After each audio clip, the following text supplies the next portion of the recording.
Blog Talk Radio. Nightmare.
Paranormal Radio for another week.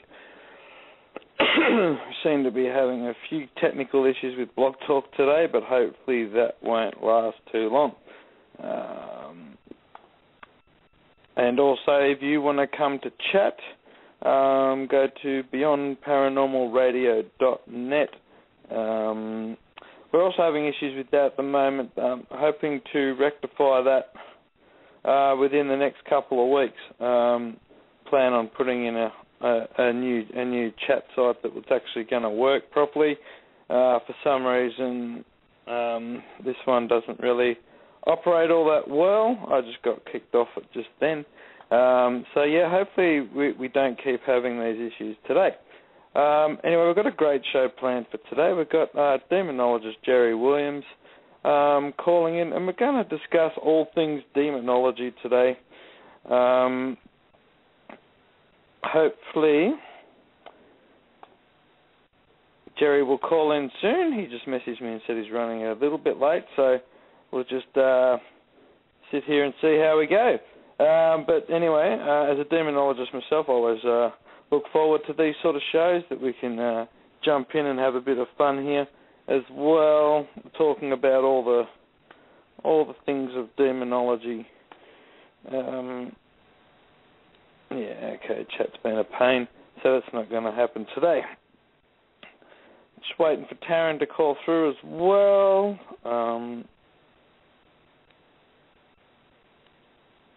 And, yeah, so hopefully Kylie's able to call in too soon.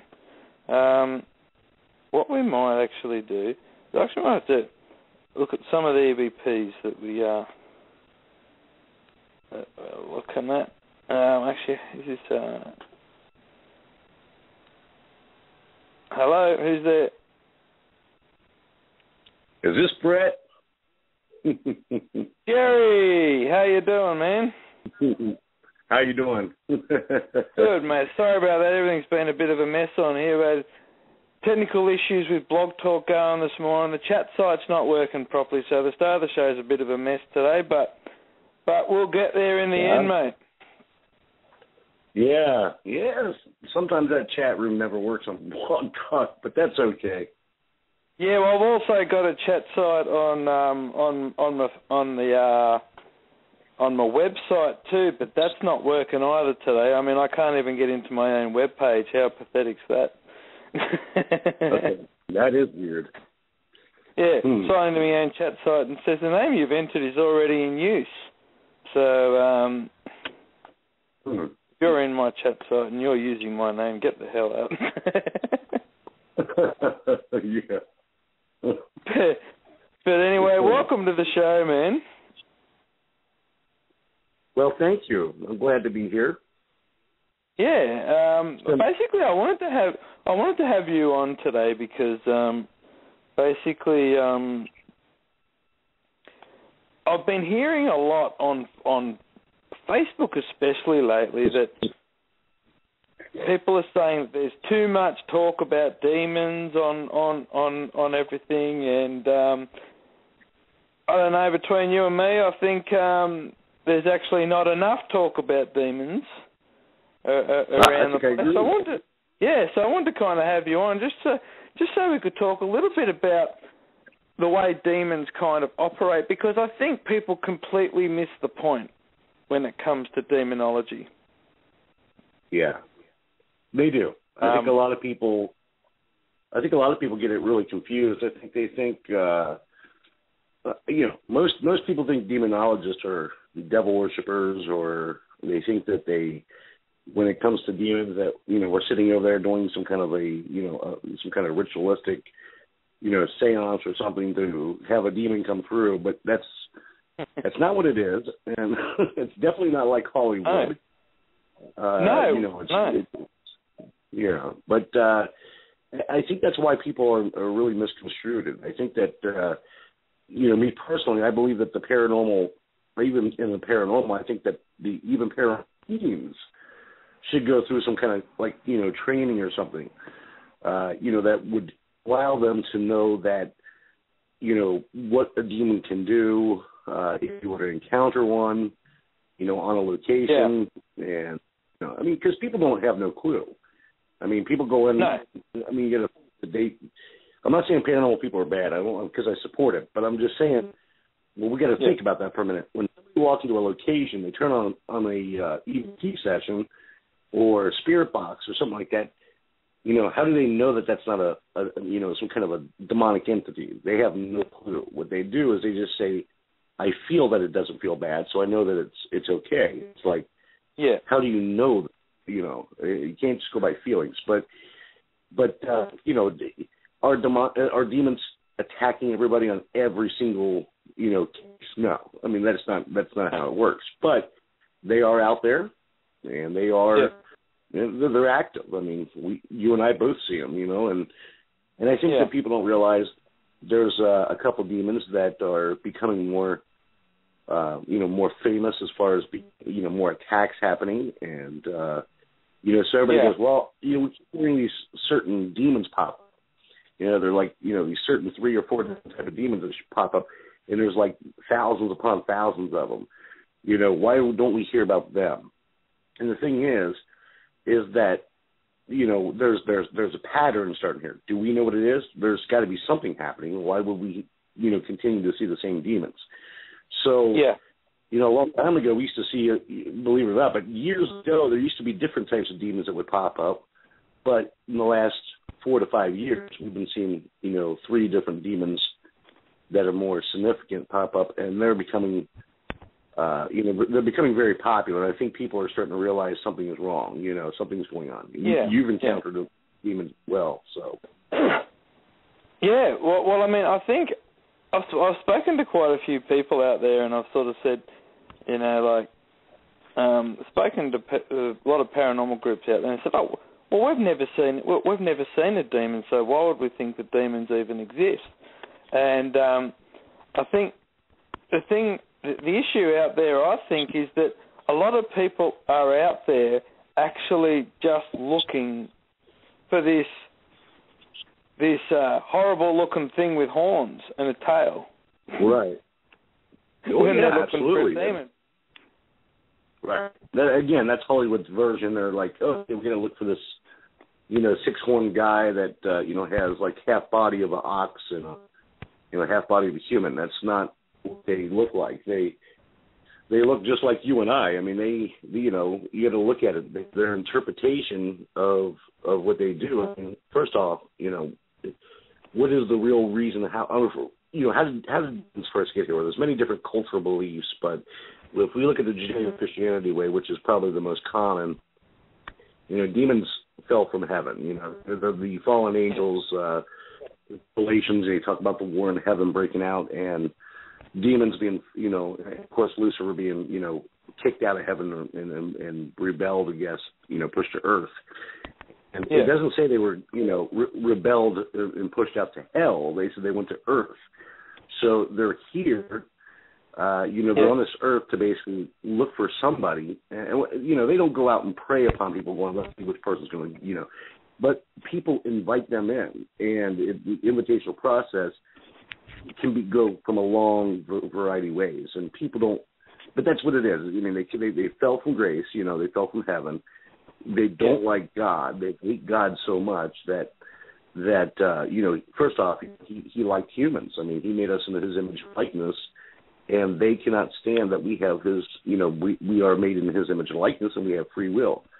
They wanted to be, right underneath, right to God. The second to God more than humans. So, God looked at his us as his children. So the thing is that they don't like that. These certain angels didn't. And now to do that, they're going to try to rebel against us. So, yes, they do look a lot like humans when they manifest. They look exactly like a human being. There are some, flaws to the face or to the body. Now, I can tell you if a paranormal, if there's somebody out there doing this stuff that does not know what they're looking for, then they're going to look at it and they're going to talk to it. And they're going to communicate with it as if they think it's a human spirit. And the demon's going to act like it's a good spirit. It's not going to give off any kind of vibes or any kind of traits of being evil. And that's what people think. They're waiting for, they're like, I'm waiting for this thing to do something, and it's not doing anything. Why is that? You can't go by that. These things will act as normal as a human being and give you the impression you're talking to a human spirit. Yeah. I actually think we've got got a co-host on here now. We're sure we're having a few technical difficulties. Taryn, are you there? I am here. You're there. Excellent. Blog Talk decided to behave itself. Welcome to the show, Taryn. We've got Jerry on here right now. And Kylie, are you on here? No, Kylie's not there. Okay. Kylie told me she was, and she's not, but that's all right. Taryn, so jump in at any point here. I'm sure you'll have lots of questions of Jerry here. Yes. Right now I'm just trying to catch up because I'm a few minutes late, but I'll get in here in just a minute as soon as I get to rolling with everything. No worries. I'll leave you in the background to listen, and then I'll chuck you in the deep end a bit later. Awesome. So Jerry, of all the cases that you've had, like you said, a lot of them show in human form. I'm playing a bit of devil's advocate here because I've seen it myself too. Of all the cases you've had, how many would you say have shown as a child? As a child, I would say probably, I would say I've seen probably a big, on a percentage scale, I'd say probably maybe out of 100%, I would say maybe like around 40, 45% is usually of a child. Yeah, they're really, they pick children for a reason because, and usually it's a young female child. That's their favorite one to pick. But the reason why they pick them is because what's the first thing that people will do if they see a sick child? They're going to go, oh, let me help you, or let me see what I can do to help you. When they start talking to it, it's a real easy way for them to really trick a person and get them to talk to them. That's what they want. They want somebody to basically make a choice to start communicating with them so they can get closer and closer to the person. And once the person starts to show interest in it, the interest becomes the free choice that they just made, which became an invitational process. So that's where they get in trouble. And people, again, if they don't know what they're looking for, they're going to really get in trouble. And then next thing you know, you got something that does come through. I'm not saying that every child spirit is evil, but I'm telling you, me personally, I don't trust them. Because if I see 45%, these demons that act like children, I'm a little weary if I see a child spirit. I'm sorry, but if somebody says, "Oh, we got this child spirit we talked to," I always say, "Okay, well, it's good for you, but have you found out to make sure it's not something evil?" Because and they're like, "Oh, how do I check that out?" And then I explain to them. But I'm a little skeptical about the children. So I'm not saying that every one of them are evil, but I'm just saying my guard goes up a little bit more with children's spirits. So.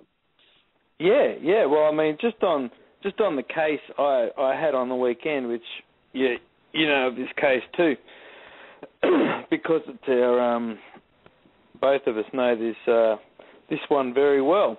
But the family in this place actually spent years thinking this haunt was a child.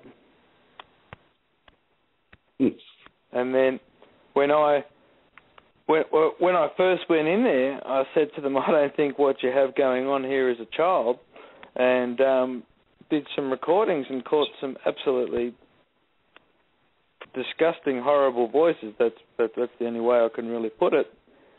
And their faces literally went white when I played them the recordings, and I said, "Do you still think you've got a child in here?"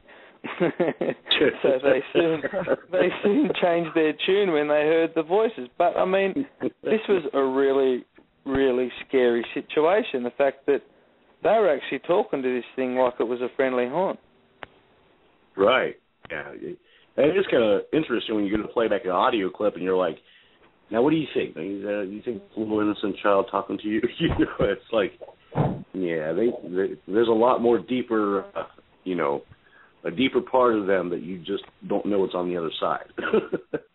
Well, that kind of just explains why these people haven't seen a demon before, because they're not looking for the right thing. No.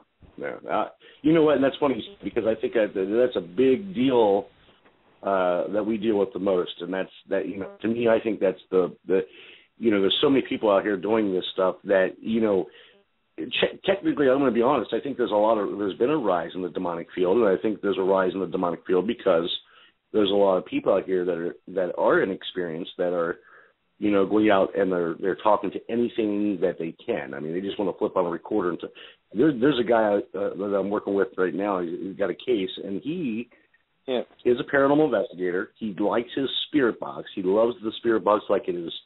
He has to have it on 24/7 in his house. Well, that right there is a big no-no, because that's like opening a portal for them to basically keep coming through. So to them, they're like, "Oh, okay, well, we like this guy. We'll keep talking to him because we're going to have more and more people come through that we need." And if it's a demon, they're going to build up an army. They're going to be like, "Let's get more demons come through here, because obviously this guy is going to talk to us." So to them, that's the person they're looking for, somebody like that, that is going to open it up and let them through. So is there human spirits going to come through? Probably, but there's also going to be, the demonic. I think another thing that we have a problem with is that a lot of people don't know what the difference between a demon or bad spirit is as well. So,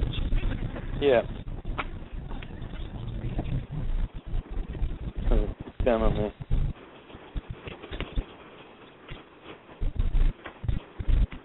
Did you get lost? Are we all still there? Strange noises going on in there. Anyway, that's very weird. They're already messing with you, Brett. They're already messing with the whole thing. Yeah, I know. I hate it. Whenever we have anything talking about demonology, everything just goes kaput on Blog Talk for some reason. Blog Talk is demon possessed some days, I think. Yeah, I have to totally agree. Totally, yeah. So they never want the truth to be told, so. Yeah, that's it. Yeah, well, I've had that many problems on these things when we do start talking about demonic subjects. So when people are out investigating these things, Jerry, and they're trying to work out if it is demonic or if it's just human spirit. What sort of signs are they looking for exactly? Well, I guess to find out if there's a demon in that location, I would say that, well, what they should be looking for is, first off, if they're communicating on a EVP session, you know, or even if they walk in the location, you should probably suspect it really quick if the demon is going to become active. And that means that if they're ready to basically, you know, try to put up a guard to fight you, what they're going to do is, you know, most people start to feel the sensation of being choked, like somebody putting their hand around somebody's throat and choking them. And then the other sensation is the heavy chest feeling, you know, feeling like somebody's sitting on your chest, kind of like almost very similar to a panic attack. And that's kind of like what it feels like. And then they start to get really hot, and they start to feel, you know, like tingling sensation, like, you know, like electricity. That's some of the signs that they might experience when they first go in. But when they go walking in and they start, you know, opening up, you know, putting a recorder out there, talking to a ghost, and all of a sudden, you know, they recognize something just don't seem right. And what that would be is that people need to really pay attention to what the spirit is saying. It will say regular words, but then it will jump off track and say something that just doesn't make sense. I mean, it's going to be something that's going to be probably negative, or something that's about, you know, attacking somebody, or something of that magnitude. It'll be something very similar to, you know, them saying something like, you might be talking to them and saying, you know, so what is your name? And it tells its name. And then all of a sudden, you know, I've had them as a human spirit, you know, act like a human spirit, then they'll come right out and tell you their name. They won't tell you their name, but they'll say, I'll be like, what's your name? They'll say Lucifer, you know. So automatically they're, you know, is it a demon or is it a spirit there just messing with us? Well, then we have to go further and find out what it is. If something tells you that its name is Lucifer, I think that's the time to stop your investigation and wait for a minute to make sure that that's not a demon, you know, because even though it says Lucifer, I mean, it could be a bad spirit, it could be a regular spirit or a human spirit, but it's not, you know, you shouldn't continue to go, okay, let's just ask more questions and find out if it really is. You know, I mean, that's where people go wrong, because when you cross the line, and that is when you continue to investigate, that is allowing it, or you're telling it, I'm going to get into the ring with you. I'm going to, you know, I know you exist. I know you're on this location. Yeah. And I'm going to continue to talk to you. I'm going to continue to choose to go against you or talk. Well, what they think is it's a fight automatically. They automatically think it's a fight. So when you choose to talk to them, knowing they're demonic, then they know it is time that they want to fight. They want to fight you. What is going to happen is you're the new best friend. They may even try to follow you home. They may try to attack you. But that's the signs you're going to see. You're going to see people that get like headaches. People get very nauseated. People want to, just vomit. All kinds of things can happen. But when you see a spirit, by the way, if you see a spirit that ever has feature disformity, like when it starts to form to you, we're talking about missing eyes, missing limbs, missing torsos, something like that. If you see something like that, it means that it's not a good thing. Because again, demons will not look 100% like a human being because they hate God so much. So they will have something missing in that feature because they cannot look. They don't want to look like a human being. So, but they're so close to it. That's the key point. They're so close to it that people don't even pay attention to these things. So they just continue to talk to it, and that's what happens. I mean, people make that mistake when they first start to communicate. Yeah. I think big temperature change is also a big thing, aren't they? Yeah. I mean, what's interesting is, I had a lady, I know we talked about this once, but a case where a lady was so saddened. And this, truthfully, demons love people. They look for people. I mean, they're not out preying upon people, but they'll kind of stand around you and wait and see if you'll mess up or see if you'll invite them in. And, I had a case where there was a lady, and her son I think he was like around 7, 8 years old. He died. He ended up dying. He was, I think he had an accident or something. I can't remember exactly the whole story. But anyway, he was instantly killed. He was instantly killed. He wasn't murdered, but it was like an accident.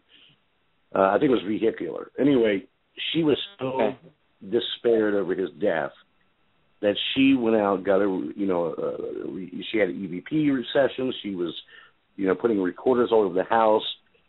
She had a spirit box running 24/7. She was like, I want to talk to my son. Her son came through and started talking to her, and she was communicating with him, and she kept a conversation for a good, few months. Then she said, there's something odd was just happening. When she was talking to him, he said something out of the ordinary, like, started going against her, saying, "Don't, this is your fault, and you didn't come, you didn't take care of me," and some little things like that. And then she was like, "Why would you say that?" And then she started feeling bad because she thought it was, she was like, "Well, why would he say that to me?" Well, they knew it. I mean, she knew right away something was wrong. So some people would continue to talk to him because they would try to figure out why they would say that. Like, why would you say that? To the demon, that's their way of pushing you a little bit more over the edge, trying to get you to become closer to them. And that's the way they do it is they try to basically trick you up and say, okay, let's see if they're going to listen to what I say. Or they're basically trying to tempt the person as much as they can to get the person to do what they want. And they're going to use like little tests to the people. So the key factor here, folks, is that if you have somebody who recently passed away, like a family member or loved one, just be very, very careful when you're doing EVP sessions or spirit boxes, because as soon as you have somebody pass away, if the demon knows that you have somebody that passed away, they're going to go right to that person and act like that person, because they know that you're vulnerable and you're saddened, and they're going to use your feelings to get to you. So, I don't like, and I even ask people, I said, would you ever do that if your mom died? Let's say, just give an example. If, Brett, if you had a family member died, let's say, like one of your children was something happened like that, and almost, God forbid that ever happened, knock on wood, but let's say that happened, and all of a sudden you were talking to them, and they came through and started talking to you, to a person who don't know what's going on. I mean, somebody just looked at that person, they're going to be like, oh my God, I got to talk to them, that's them talking to you. But you don't know. Here's the problem: people don't know if that is them or not, so they continue to care because they're in their heart. And I understand that, because everybody, I would do it too. That's why I never asked for my family to come through, because it is very easy for them to use that against us. And in demonology, as a demonologists know that they have to watch out for that, because people know that and these demonologists know that they can use that against them. So that's like a protection for them. So they keep, don't show my family, don't bring them up, because that's what they'll use against me. So it is easy for that to happen. That's what I'm trying to say. That's probably about the hardest part about the work that I find, because I get contacted pretty much weekly by people that say they want to contact a loved one. And, I mean, it's hard to sit there and say,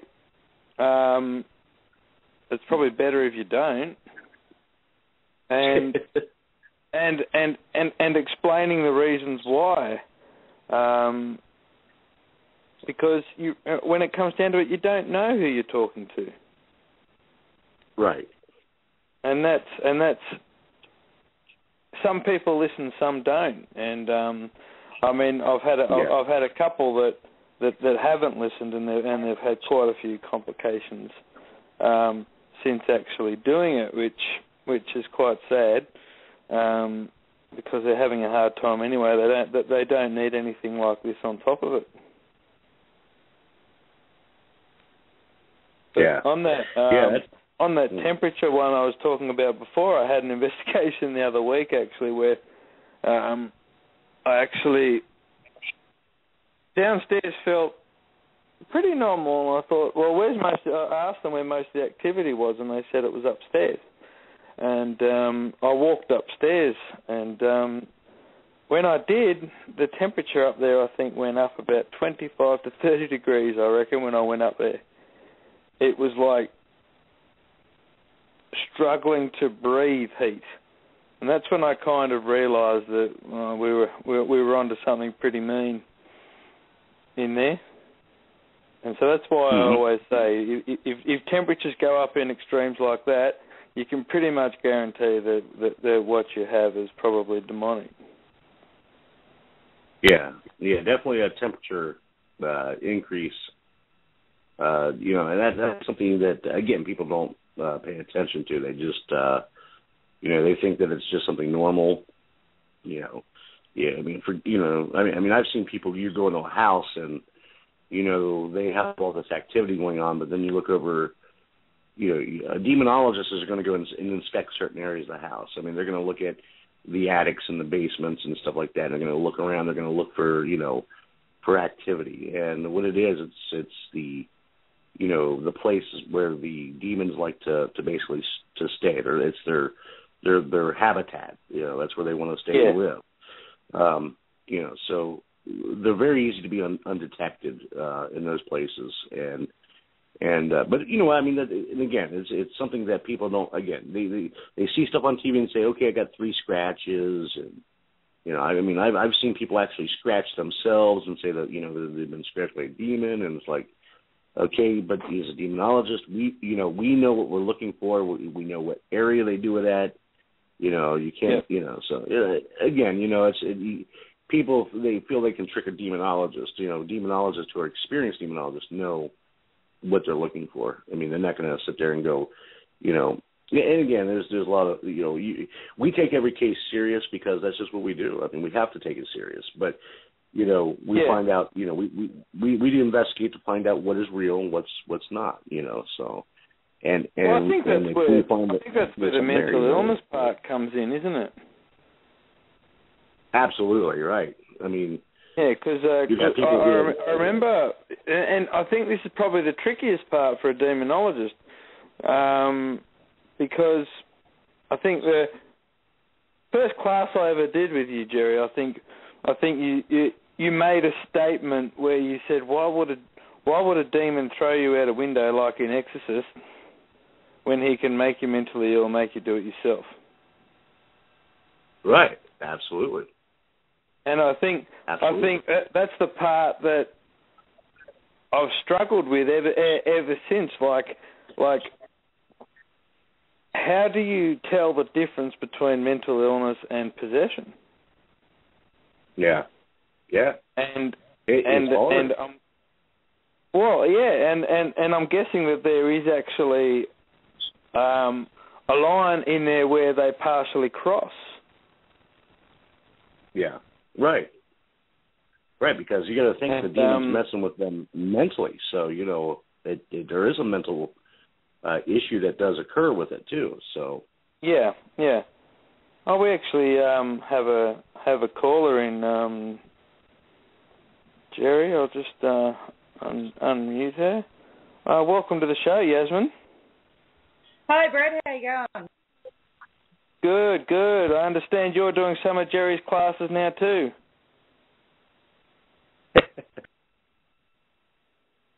Yes. Yeah, Yasmin. Yes. Are you there, Yasmin? Have we lost you?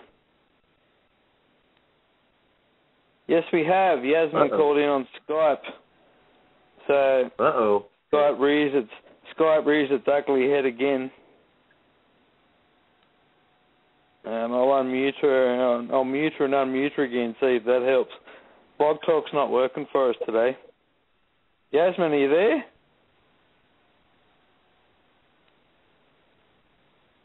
Try again, Yas. Oh well, that's just the way of Blog Talk some days, isn't it? You either love it or you hate it.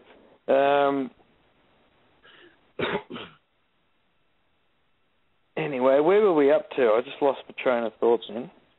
That's right, we're talking about mental illness, weren't we? Mental illness. Yeah. Yeah. Because, I mean, you've come across some cases of mental illness yourself. Jerry, can you talk us through how you kind of split the possession versus mental illness aspect? Yeah. I mean, we do. There is a. It's very similar, and that's the thing where people, anybody out here in this world would look at it and say every one of these people are crazy. I mean, that's what they would say. A lot. I mean, I'm not saying everybody, but a lot of people out here that are non-believers would say it's just mental illness. It's somebody who's crazy, and people don't know what they're doing. They think it's a demon.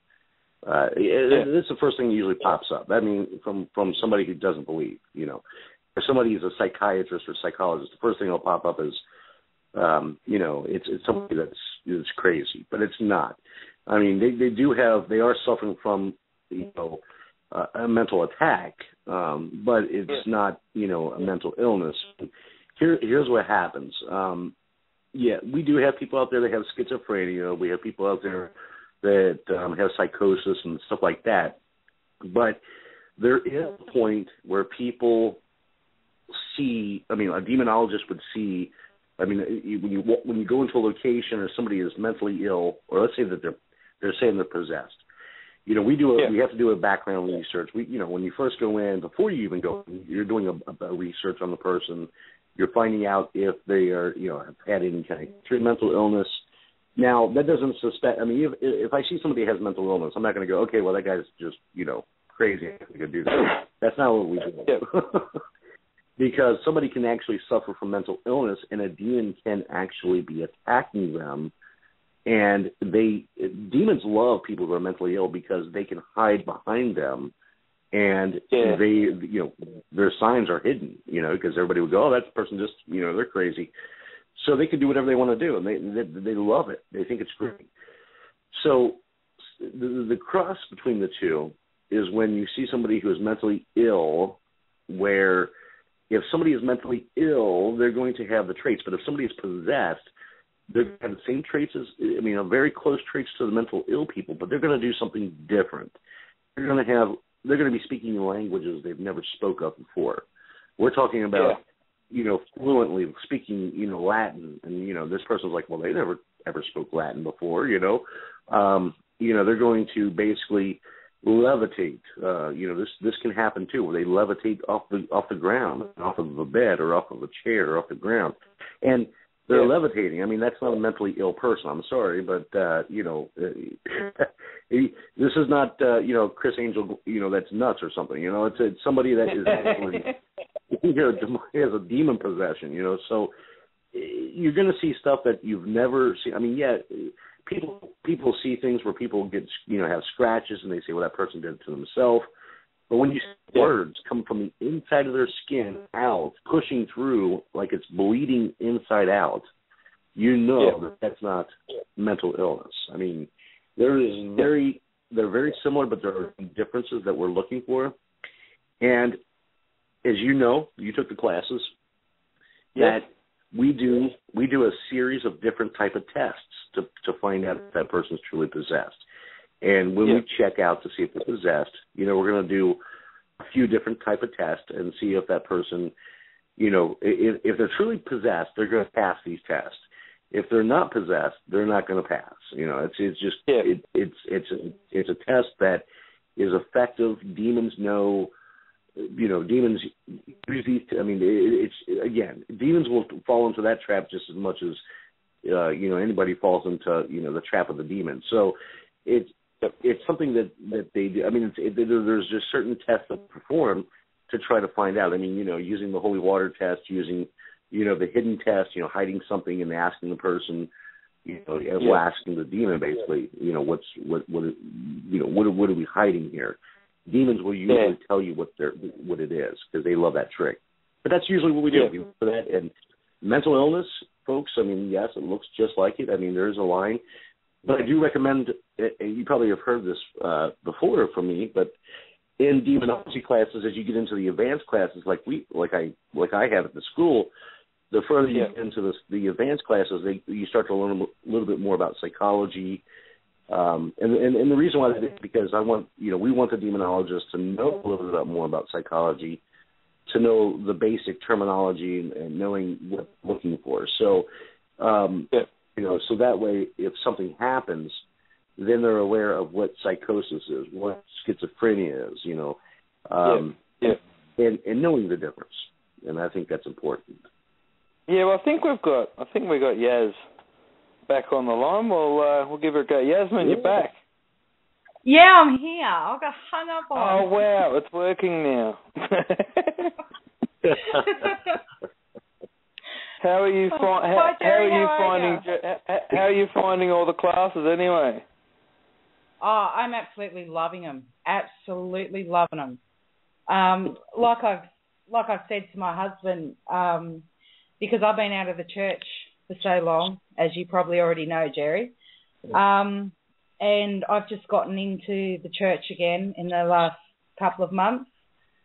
And through doing this course, through your school, I've not only widened my knowledge on demons and demonology, it's also widened my knowledge on the Christian Bible and brought me closer to that realization that there is something else out there. Yeah. Yeah. Yeah, it's actually by the way, we throw out there that Yaz is actually going. Yeah. I just want to throw out Yasmin is actually going to. You are doing a great job in the class too. I mean, you're one of our students that are doing very well. So I just want to throw that out there too. We have a lot of students, but I just want to say you're up in the percentile that is doing a great job. I mean, everybody does a great job, but you're up in, as far as grade wise, you're up in the high percentage. So. Oh wow. Well, I'm actually sure they're going to give you a big head right about now, Jerry. Because Yasmin, how long have I been lecturing you about this for now, Yasmin? At least 6 months. At least 6 or 7 months, that's right. Yasmin is, Jerry, a collector of haunted items. Really? And I've been lecturing Yasmin about this for many, many, many months. And she's only been half listening, but since starting the course, she's decided that she's not going to collect any more haunted items, Jerry. That's good. That's good. That's really good. She wouldn't listen to me, but she'll listen to you. I'm glad you made that choice not to do that, because those things are just a very negative energy field there, and that you definitely don't. I mean, I don't recommend it. So I wouldn't. Yeah. Leave that to some other people that want to collect that stuff, but no, I wouldn't. I don't recommend that. I mean, definitely you want to. Especially you're going to get in the demonology field, you want to be very careful of that too. So. Yeah. Well, that's what made me realise, just doing this course and how easy deception is. And I've just looked and I thought, nah, that's it, no more. Wow. All right. Yeah. I think and that's the whole thing. I listened to you. Well, let me ask you, Yasmin, what kind of stuff did you collect? Mainly haunted dolls. Haunted dolls. Yeah, that right there. Let me tell you something. That right there would creep me out enough that I don't I don't do the dolls or the children or the clowns or anything, but that right there probably really would creep me out, but just to know it's got an attachment or, demonic attachment to it, I would not want to, because if those things fall off in your house, then you got a problem. So do you keep them in your house, or do you put them in a different storage shed or anything like that, or? No, they're in the house. Oh, man. Now, do you have your house blessed and everything once a month or anything like that? Yeah, does that for me. Uh-oh. Yeah, see, that's yeah, I'm glad you're going to not use, keep those things. Yeah, this was Yasmin's house was the one where I told you about, where the temperature went up about 30 degrees when I went upstairs. Yeah. Oh, wow.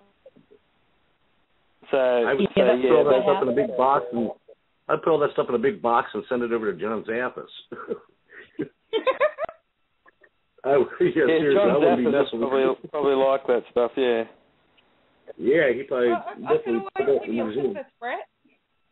Pardon? I could always give you Elizabeth, the one that vibrates in your hand. No. You know what I feel about your doll collection, yes? I know.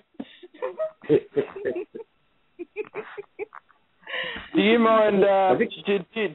Do you mind if we talk about what happened 7 months ago, yes? No, that's fine. Go ahead. Jerry, just a bit of information. Yasmin was actually the exorcism I conducted 7 months ago. Yeah. And wonder. Sorry, go ahead, Jerry. This is the exorcism you did. This is one it's video, right? Yes. Okay. Yeah. So that tells you right there that something got to her and then to her family. That's pretty crazy. Yeah. Okay. Continue on. I think you have a story. Yeah. No. I just the reason I asked Yaz to come on today to speak to you as well, Jerry, is I wanted to speak about a bit of the lead up that Yasmin went through which led up to all this, and this is why I wanted to talk about kind of the mental illness side of things, because just before we conducted the exorcism, they said they thought you had MS, didn't they? Yeah, they did. Yeah, I was pretty sick. Yeah. And there's actually been no sign of it since, right? No sign of it since, no. Yeah. Wow. Yeah. See, Jerry, that's why I wanted to kind of bring Yasmin into the equation on this, because of that aspect of it. Let me ask Yasmin. So when they thought you had MS, what were some of the, just for the people out there to understand, because I know where this is going, but I just want to see, want you to explain what kind of signs and symptoms did you have that made them, start to investigate that they thought it was MS? Well, I have family history of MS, so that was on my records at my doctor's. But it was just simple things like not being able to walk some days, not even being able to hold a knife fork because it just falls straight in my hands because I just couldn't grip it. I also had a lot of headaches. I was constantly sick, and anybody that knows me knows that I'm rarely sick. So the doctor came to the conclusion of the MS. I was ordered to have brain scans, bone scans, you name it, because they weren't sure what was going on with me at all. Well, did you have muscle shakes and stuff, like what look like little mini seizures to your muscles?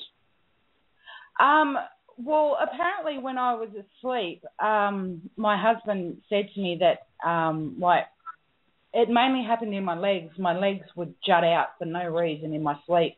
And occasionally my arms would go, and I actually hit him in the head one night doing that. Oh. Well, I would have definitely thought you were possessed then. No. The funny thing is, Jerry, is that was about the point that Yaz did some audio recordings about the point of all this happening, and that's when she kind of recorded those voices. And if you remember correctly, the voices which which I sent to language specialists who actually couldn't tell me what the language was. Right. Yeah, when I heard that, I went white. Yeah, that recording you had, you can hear not only the language, but the one thing that caught my attention was you could hear the activity coming through the room like it was like a wind tunnel. You could hear it start to come through, like you could hear everything moving around, shaking. It was almost like a plane coming through. That's the activity that was starting to occur. It's like the entity was entering. It was coming through the room, and you could hear it. Is basically appearing, I guess is the word to say. But you can hear it that audio. I mean, that's a perfect audio to hear the not only that the trans, the thing speaking to you or through you, but you can also hear the activity coming through to the room, which most people you can't capture that sometimes, but you can actually hear with your recording that the activity is actually coming into the room. I mean, it's like again, like a train coming through. So opening the door, and all of a sudden you have all this activity coming through your room, and everything starts to shake, and you hear. But that's what background. That's what you hear is you hear things moving around, like shaking and stuff. Everything's that's the it almost like poltergeist activity. Right, exactly like that. That's exactly what it would be like. So you're you're getting. You can hear it on that audio. That's what kind of it didn't creep me out, but it made me really aware of what was, you had something going on. Because unless you really was, putting something together that things, moving around in your house and everything, it didn't sound like that. It sounded very quiet and calm. So, I mean, you obviously were sleeping, so. I don't know. When I heard that audio, I was talking to, when Brett showed me that, and it was just, I knew right away. I was like, there's something going on with this poor lady, and then to see what he had done when you performed the exorcism, that's when I seen with her that she was actually, that process of the demon. You could see the demon was trying to stay around. I mean, you could see it trying to fight through her, and. Brett, you were giving her water. What in the video, was that holy water? That particular time was. The funny thing is, I did. I actually did the earlier test that you do actually teach about, and there was no reaction from Yasmin at all from that. But then. After I gave her that particular lot, Yasmin doesn't actually remember anything after that point. Yeah. No. That was actually the second lot I given. I think Yasmin lost about 2 hours of time in all that, because the first lot I gave her, the first lot of holy water I gave her, she doesn't remember anything of it. Well, you know what? No. You hear that.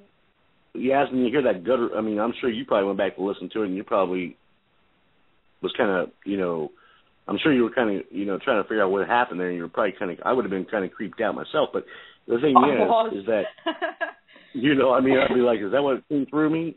But you can hear the guttural growls, the guttural sounding coming through your voice. There was a different voicing coming through, and that's another thing that I was. I mean, not only myself but other people that have listened to the recording actually heard was the different voices that were coming through, and again, what we think sound like growls is actually something else. So, but they were speaking. They were speaking definitely through you. That was kind of creepy, and when I say creepy, I mean that means it was real. So, but the thing is that you could tell you were fighting it. I mean, you could tell the anger feeling that it was trying to push through you. You see the tension in your hands, your feet. I was watching. I mean, I would keep an eye on that kind of stuff. But you were putting your feet into the ground. That's a very common reaction to a demonic possession, where the demon is trying to basically ground itself into the ground to basically what it's doing is it's trying to root itself to protect itself. And that's what it was doing with you. It was trying to dig into the ground, but it didn't really succeed, because it was, Brett actually had a successful exorcism. Yeah. Well, I mean, it also, as the ritual went along, it actually tried to move away from me when I was actually trying to draw the crosses. and during the actual ritual, and I actually had to work really hard not to let it actually creep away from it. It was actually quite a surreal situation.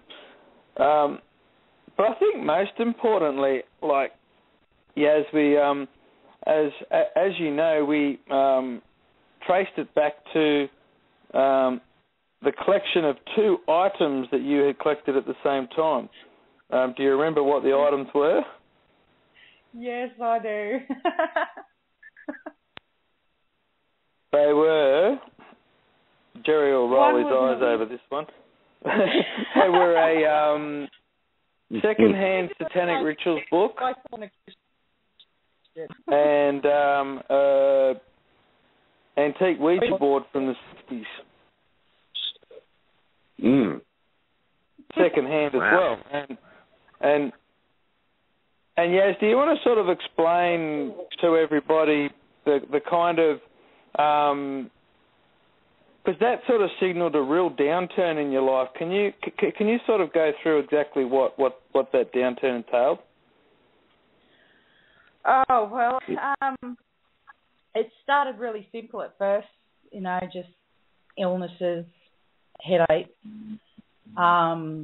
shadow people following me around, seeing them out of the corner of my eye. Like one night I was leaning over to get something out of my handbag, and I seen something out of the corner of my eye.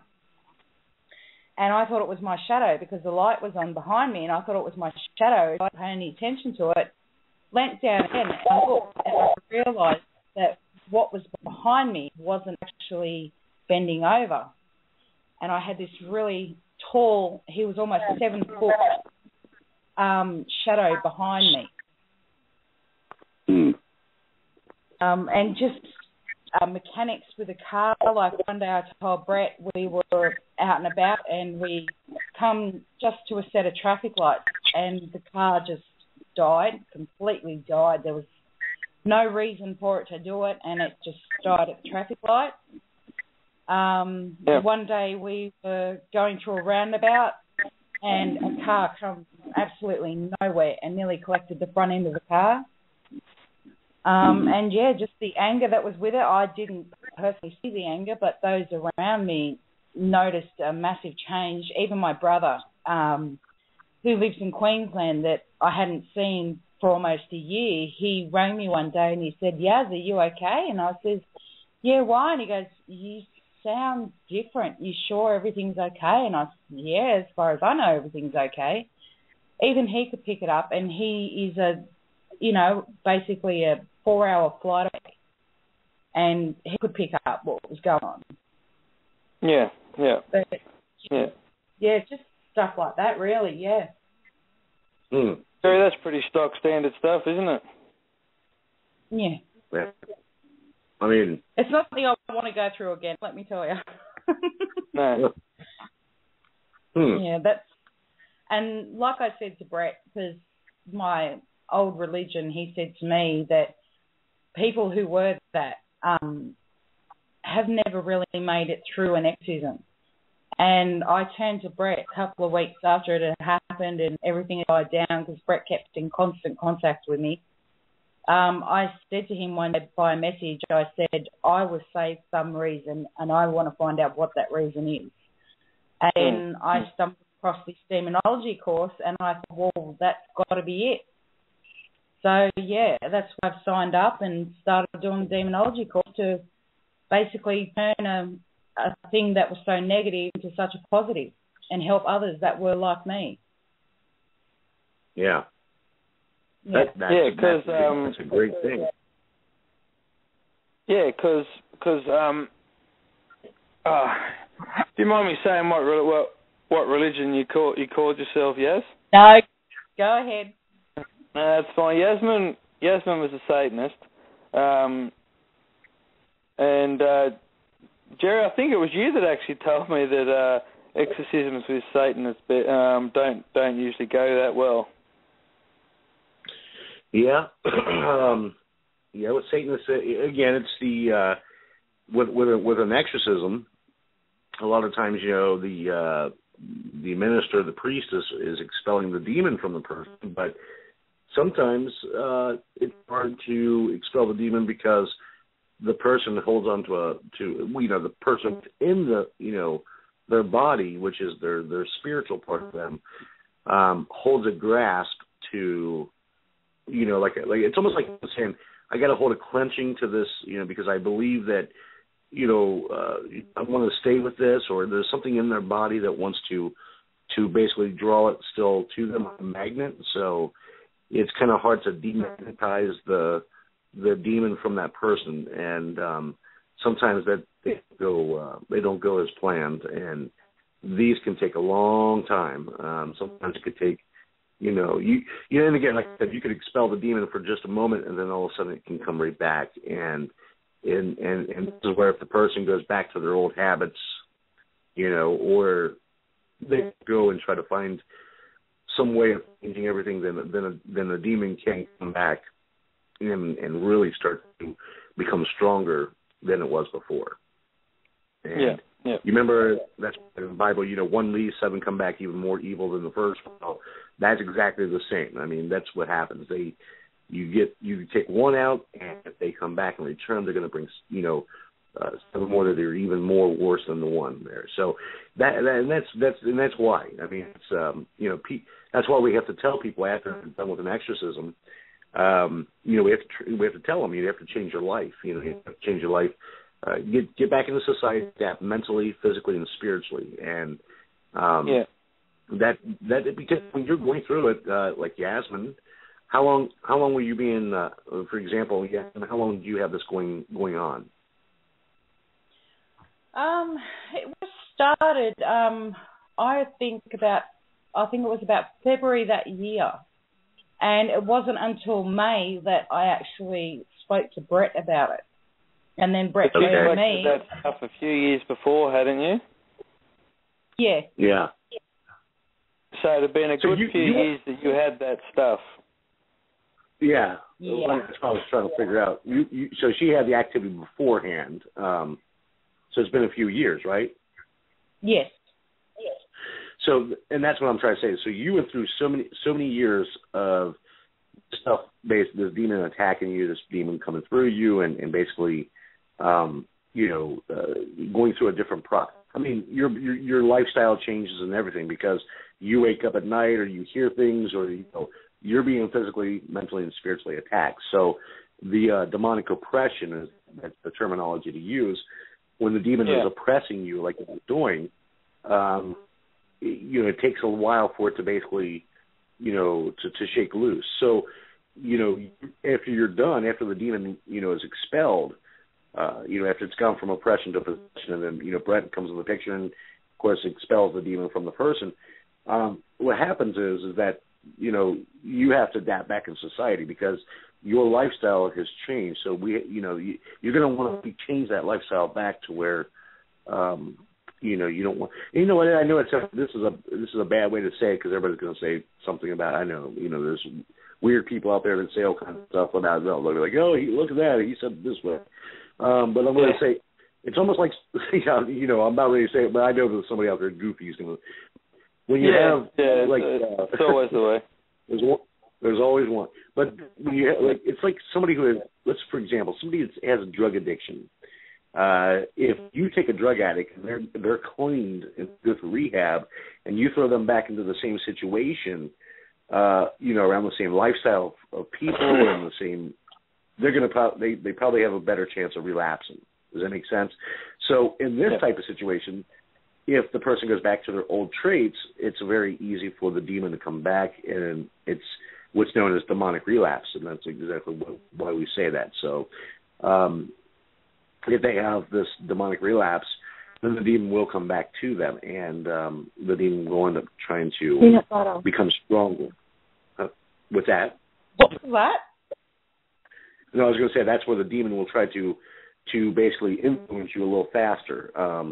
And it won't take them as long to get to you. So remember to be, as long as you stay spiritually strong, like you're doing, you're doing you're on the right path. So, what Brett did, that's great. I think that you've been talking to Brett, and I think he's been trying to explain to you and help you out, and that's great. And now it seems like you're on the right track here to navigate. Yeah, she's on a much better path in life now, which is a good thing. But what we might do is we might have a quick break because I need a nature house break. So we'll have a quick break, and then we'll come back with some more of this.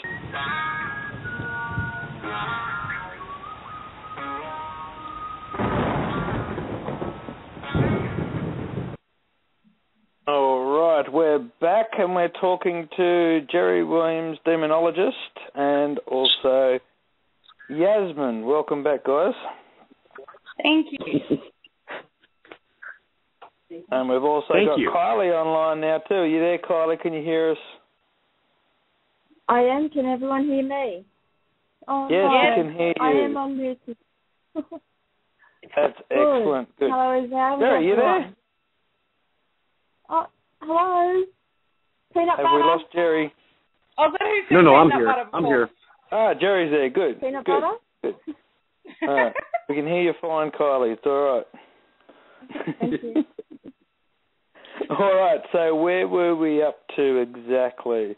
While we're listening there, Jerry, I actually found the audio with that language on it. So I thought we might play that now. This is the audio that Yasmin recorded while she was asleep. So I'll just play that now.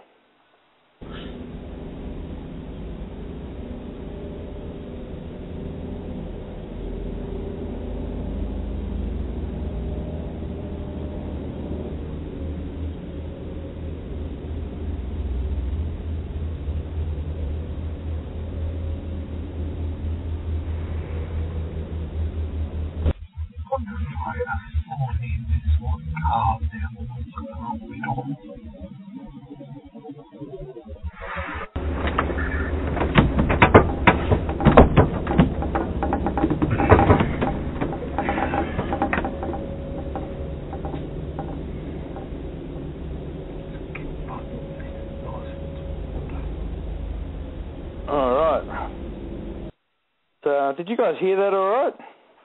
Yeah, I did. Yeah. Yeah, it's very interesting. So Jerry, if they couldn't really say what language that was, like, what's your suggestion on what language it could be? Well, that's the thing. I mean, I was listening to it, and when we talked about this, when you were going through this case a long time ago. Yeah. We were sitting there trying to figure out the language, and I got to tell you, even myself, it was a language I mean, we were looking at it almost like something speaking backwards, Yeah. And it was so weird because it was a language I couldn't really detect. I mean, we tried to figure out, the dialect, and we couldn't figure it out, but. There's definitely something going on, and that's you hear it speak the very first part right there, and it says something. It's saying something to I don't know what it's saying, but it's saying something, and then you hear. Did you guys hear that? Like it sounds like wind coming through, and you hear stuff moving around. That's you hear the activity start to occur. And I think that it's trying to say. I think it's moving around in that room. I think the activity's coming in there. So it's something. So I could hear more. When that activity was happening, I could hear more words at the end just before it cut out, or just before you stopped it. Yeah, there was more words. I couldn't actually make out what they were. Those ones. No, but when I heard the audio, I tried to break it down in like words, I suppose you could say, and put it through Google Translate, and I'm coming up with Czechoslovakian, Yugoslavian, Russian, Hebrew, Arabic, Latin. It was throwing everything at me. Yeah. It's definitely something I've never heard of. I mean, I've never heard that. I mean, it almost sounded like to me when I first heard it, I thought, that's what I thought. I thought it sounded like it was maybe like some kind of German dialect, or maybe, something like that. But but it didn't. It didn't show that. So something obviously was, it was a language that that we're all not familiar with. That's for sure.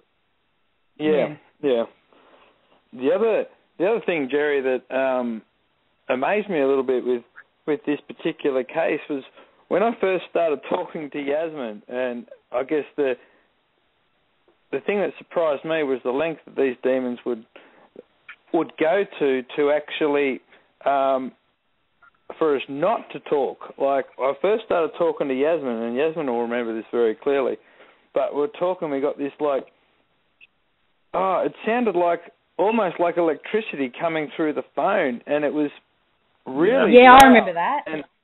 And both our phones went dead and were rendered useless for the next 20 minutes. Yeah.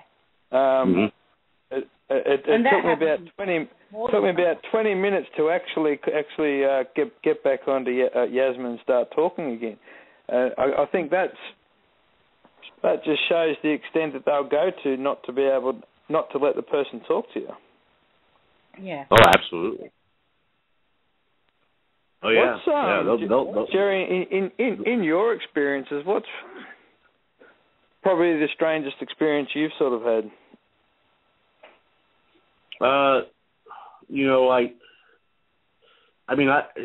Yes, that's a good question, because I don't know. I mean, I think I've seen a lot of crazy stuff, but to me, I think the thing I would say would be the worst thing I've ever seen is seeing somebody actually. I guess for me, the first thing I've ever seen was, because you don't see it every day, and it doesn't happen on every possession or anything, but when I've seen somebody actually levitate, probably the creepiest thing I've ever seen, because it's one of the things you're not prepared for, and when you see it, you're like, okay, I know that this ain't no Chris Angel stuff, and I know that somebody don't have no strings, so it's kind of a creepy thing, And when you're not used to seeing stuff like that, that's I would say that would probably be it. People say, do you like in bleeding walls, stuff like that? Don't that really, isn't that the stuff that maybe would be the worst thing you've ever seen? No. I'll tell you what. You know what? There is one besides the levitation. There was a person actually who actually contorsed into all fours, and I'm talking about their arms went behind them, and they contorsed down into like a animal-like creature, and they started to run across the room. And then they went from that down into slithering across the ground, kind of like a snake, like a serpent. Yeah. And every time we would pray over them and throw holy water on them, you would see them it would kind of like jump back, like it was like a snake trying to attack you. So it was really, really crazy. But yeah, their whole body contorts to something that I would say that you can never. A human could never do. I mean, it just, it was really odd. Yeah. Can all demons shapeshift, Jerry, like that, or? They do have some. Not all of them. They're not all shapeshifters. There's different forms of demons, but you do have some that are shapeshifters. Very high number of them do shapeshift.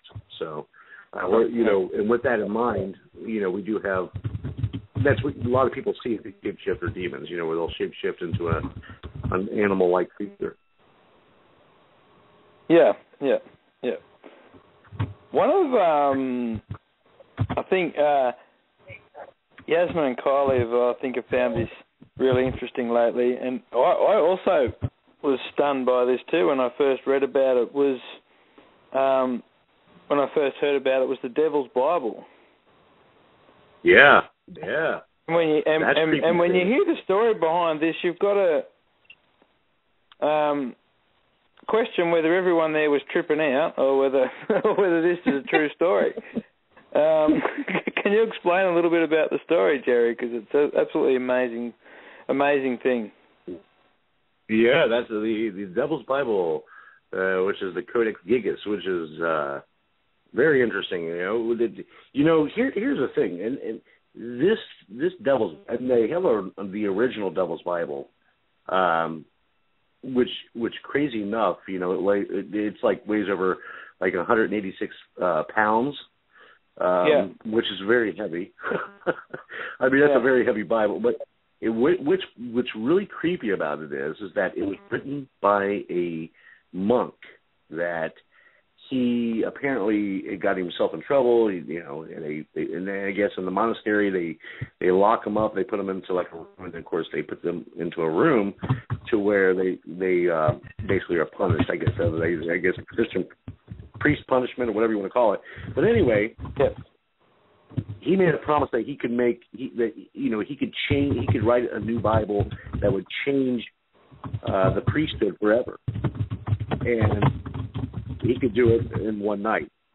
So so anyway, what he did was he actually started writing the Bible, and as he's writing this Bible, he finished it in one night, and that's something that a lot of people can never do. You can't just finish a Bible, finishing this big book that is just amazing. But the crazy part about it is if we fast forward after that Bible, because it has the imprint of the devil on the outside. Yeah.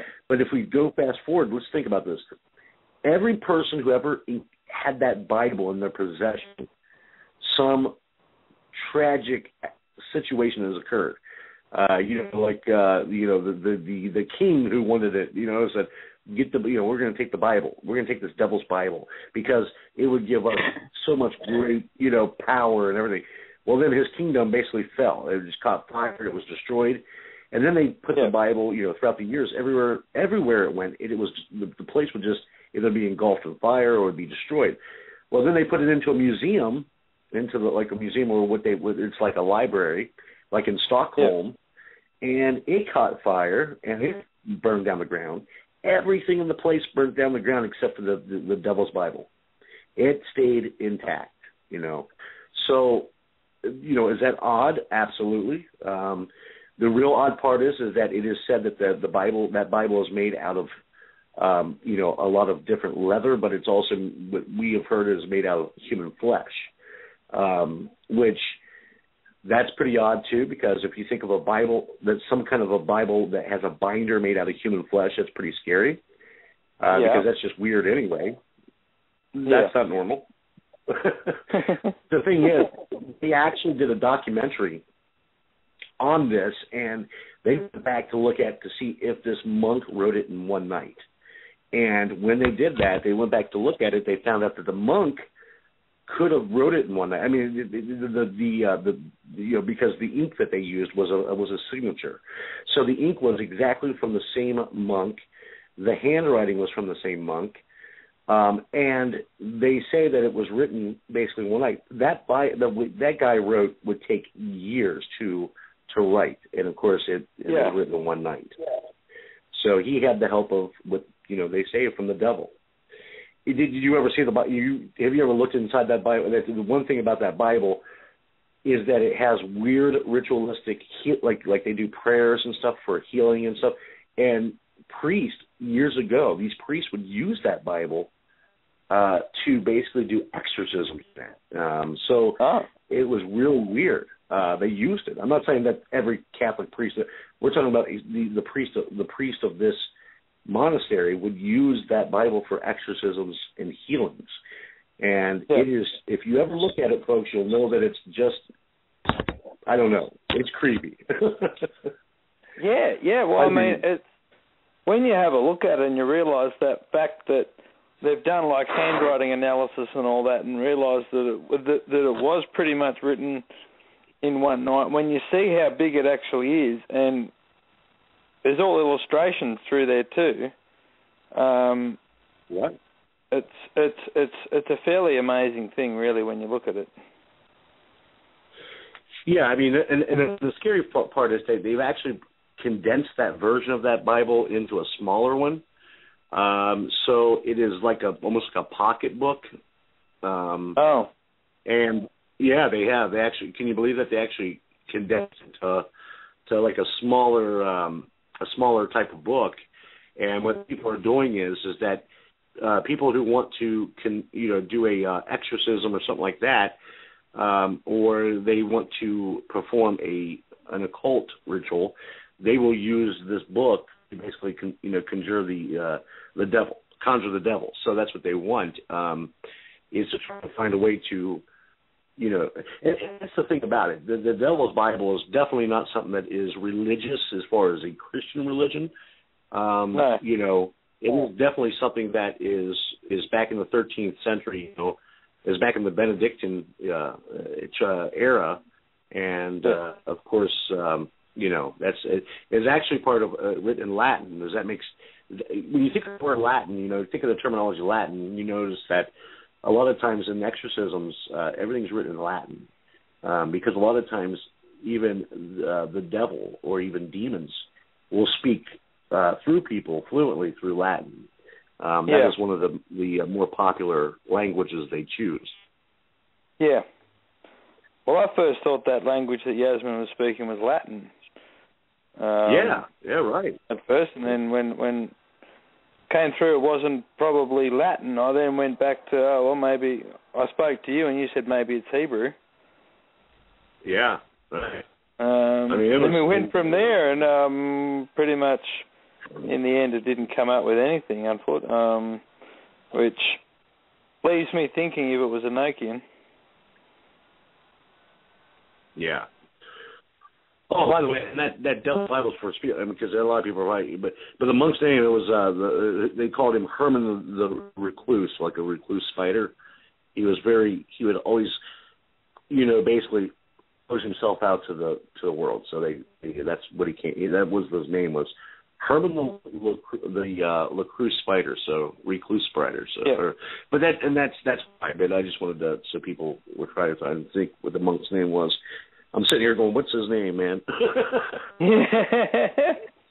Well, it makes me wonder what would go through people's head to actually think about condensing it down and work on it through there. I mean, it's just a lot of the things people seem to do these days leave me absolutely gobsmacked. Yeah, well, when we were watching that documentary, The Devil's Bible, I actually Googled to find out a little bit more, and you can actually buy a condensed book on Google Books. Yeah. Yeah. And, I was just like, okay. Yeah, I mean, even the picture, if anybody Googles, Devil's Bible or the Codex Gigas, then you'll find the Devil's Bible. Just look at the front of it. I mean, if you look at the front of it, I mean, that's just creepy enough that devil on there, So it's not a friendly looking book. No. I mean, it's not something you're going to get, like a recipe or anything out of. It's definitely something bad. Yeah. Well, this is the thing. I mean, Yasmin's seen firsthand to herself what can happen when you don't think about the ramifications of actually this stuff that you can mess with. Like a fellow I spoke to the other week on the show, he goes by the name of Blood Ritual Monarch. He decided to go through the Goetia on mushrooms, of all things. Oh, wow. And pretty much he said everything since is pretty much a blur. He has that much memory loss since he did that he doesn't know. He pretty much doesn't know what's what. Yeah. Do you want to talk a little bit about the Goetia, Jerry, so people who are listening don't know what it is? They're not completely blind to it. Yeah, that's a little bit. I know it's a very extensive subject, but just briefly. Oh yeah, that's like that's when we have the school. That's we always have people that have to go through a whole lesson into itself. Oh my God, yeah. But you know what? Here's the thing. When you think of this, and again, the terms of this, we have to remember that, this is something that back in the day, you look at King Solomon, and King Solomon, had a weird practice. He, liked the demonic. He liked to use them for his purpose of control, and But if you look at the Goetia, you'll see that it basically refers to what it's like. It's basically like a practice, like a sorcery, an invocation of they basically provoke or invocate like angels or demons, for example. But it has been it comes from the 17th century, and it comes from the Lesser Key of Solomon, which, by the way, for those who don't know what the Lesser Key of Solomon is, it is basically based upon King Solomon. And if you look at the storyline of King Solomon, he basically, just the highlights of that, he apparently got a ring from Michael the Archangel. The ring has a symbol on it, which is the seal of God, and he was able to control all these so-called demons, by control of the main demon. He was able to control all the demons with the seal of God, this ring. And of course, these are what's known as Solomon's demons. So there's like what we go into the 72 order of the demonic. These demons are a little bit different from your regular demons. Okay, so when we get into the Goetia demons, these things are going to be on the like what you conjure type of demons. And what they do is people use different symbols and different writings and stuff like that to conjure up these type of demons. And once they get a demon around them, these type of demons are very, very strong, and they are hard to get rid of because that reasoning. You conjure them up, they're going to get into your life.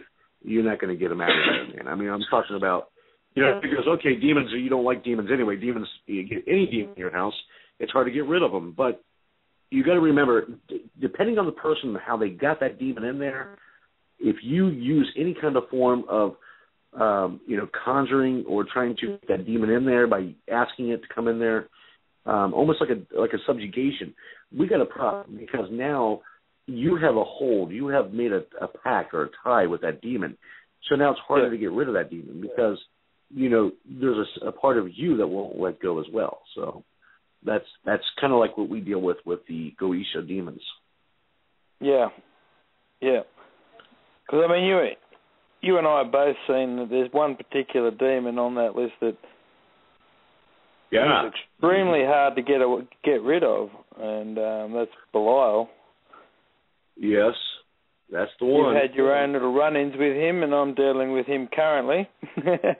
Absolutely, yeah. That's the one we talk about. That's those certain demons we're seeing a lot more in the class of, like, there's right now I've seen approximately about 4 demons that are very, very strong right now. They're very, they want to be highlighted, and we're seeing a lot of them since the last 4 years, and that is one of them. So there's one that does travel with you sent me. Yeah. I mean, if you look at some of these pictures of these demons, their true form, their true form, going back to what we first talked about, what they look like and stuff. In the true form of a demon, if you look at how they truly look, they kind of look kind of horrific, okay? But they're not going to show you that because that's not what they want. They want to trick you. However, what we teach in the class, what I teach in school to let people know so they understand, if you take a photograph and you see these like pictures of what looks like a white face with black eyes, black mouth, it kind of looks like I always use the terminology, the analogy of a comedy mask, these comedy masks where you see like the face that's smiling and that. Anyway, if you see like the comedy mask, folks, this is a picture of usually demonic. Their face will not come out like it'll almost look like a white human face, but no eyes and no mouth. A lot of people go, "Oh, that's just a ghost," but it's not. That's not what they're there for. If you take a picture of a ghost, usually you're going to have somewhere of a manifestation. When you get a picture of a demon, they don't have a manifestation. They don't have a human form. They don't have a human form of spirit as well. I mean, one of the interesting things about this case that I'm dealing with Belial, I've been down there and I've done a clearing previously, and it was like a good 6 months ago now, and it was quiet for ages, and then all of a sudden, like about a month later, all these crosses started appearing on the walls. And you and I were umming and ahhing whether that could be a good thing or not. Well, Kylie and I finally got down there last weekend, actually, to try and get to the bottom of exactly what was going on with all this, and the crosses are still there today, for that matter. And I actually got some samples of it to see, because they're oily to the touch, but they won't wash off the wall. So I found that very strange, but when we were down there on the weekend, I actually asked a question about whether Kylie calls it the naughty question, but I asked them if it ticks them off that they've never been alive, and then we got this horrible scream. Wow. It was terrible scream, and after it, Kylie said, "I'm pretty damn sure that was a bat." And I said, "Well, unless the bat's in the house in the hallway, I don't think it was the bat. It was a bat, but if it comes over on every recorder and that we have, then maybe we have to pass it off as a bat." But the funny thing is, it hasn't shown up on any of the recording equipment we had that night, Jerry.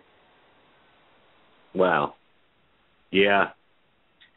Yeah, that would. So we heard it with our own ears, and it didn't show up on any of the recording equipment we had that night. I'm pretty sure it's something not good. No, I would say the same thing. Sorry, Kylie, go ahead. Yeah, go ahead, Kylie. No, I'll have to agree. At first I honestly thought it was just a bat out the window. We've all gotten up to debunk it, and just said all we can do is go back and look at the evidence. And we looked back, and not only did it not turn up on 4 recording devices, voice recording devices, it drained one of the full spectrum camera right at the time it answered, and we had all our other devices, electricity running throughout, and only that device got right when the screaming happened. So there's something definitely going on down there. Yeah, so needless to say with that one, Jerry, I've got to go back down again and conduct another blessing, and hopefully we can get rid of him for good this time. But it's amazing how. Why do you think they come back, Jerry? Well, demons would come back because they're people. Number one, they come back for a couple of variety of reasons. Number one, it could be the person that they have a. Here's what's important: if a person has made a pact with a demon, I'm telling people out there now, whoever maybe have done that, it's very important to tell your demonologist, tell your minister. They're not going to get mad at you. They don't care about that, but they need to know that, because that lets them know what route to go. Number two, if the person goes back to their old habits, let's say that the Ouija board is what got that demon in that location. Well, if they go back to using that same Ouija board, that's going to probably influence that demon to come right back. So it's kind of like, for example, if you were to take a mouse and you were to catch a mouse in a trap, taking it and releasing it back outside your house, right next to your house, it would come right back in. So if you don't close it off and find a different route, or, to make sure you close off that door, then it's still going to come back in. Sometimes demons are attached to the property, so it can take a moment to get rid of them from that. And again, demons may want to really, be attached to the wrong person. So let's say that one person's experiencing it, and let's say we have a husband and wife. Well, the husband is the one experiencing it, and the wife isn't. Well, it could be that the demon also is attached to the wife, let's say. And if the minister forgets to expel that demon from that, that woman as well, or try to bless that woman, then we got a problem too, because it can actually jump from a person to another one. So we want to make sure that the house, the property, everybody is cleansed properly. But that's how they come back. They come back because of those reasonings.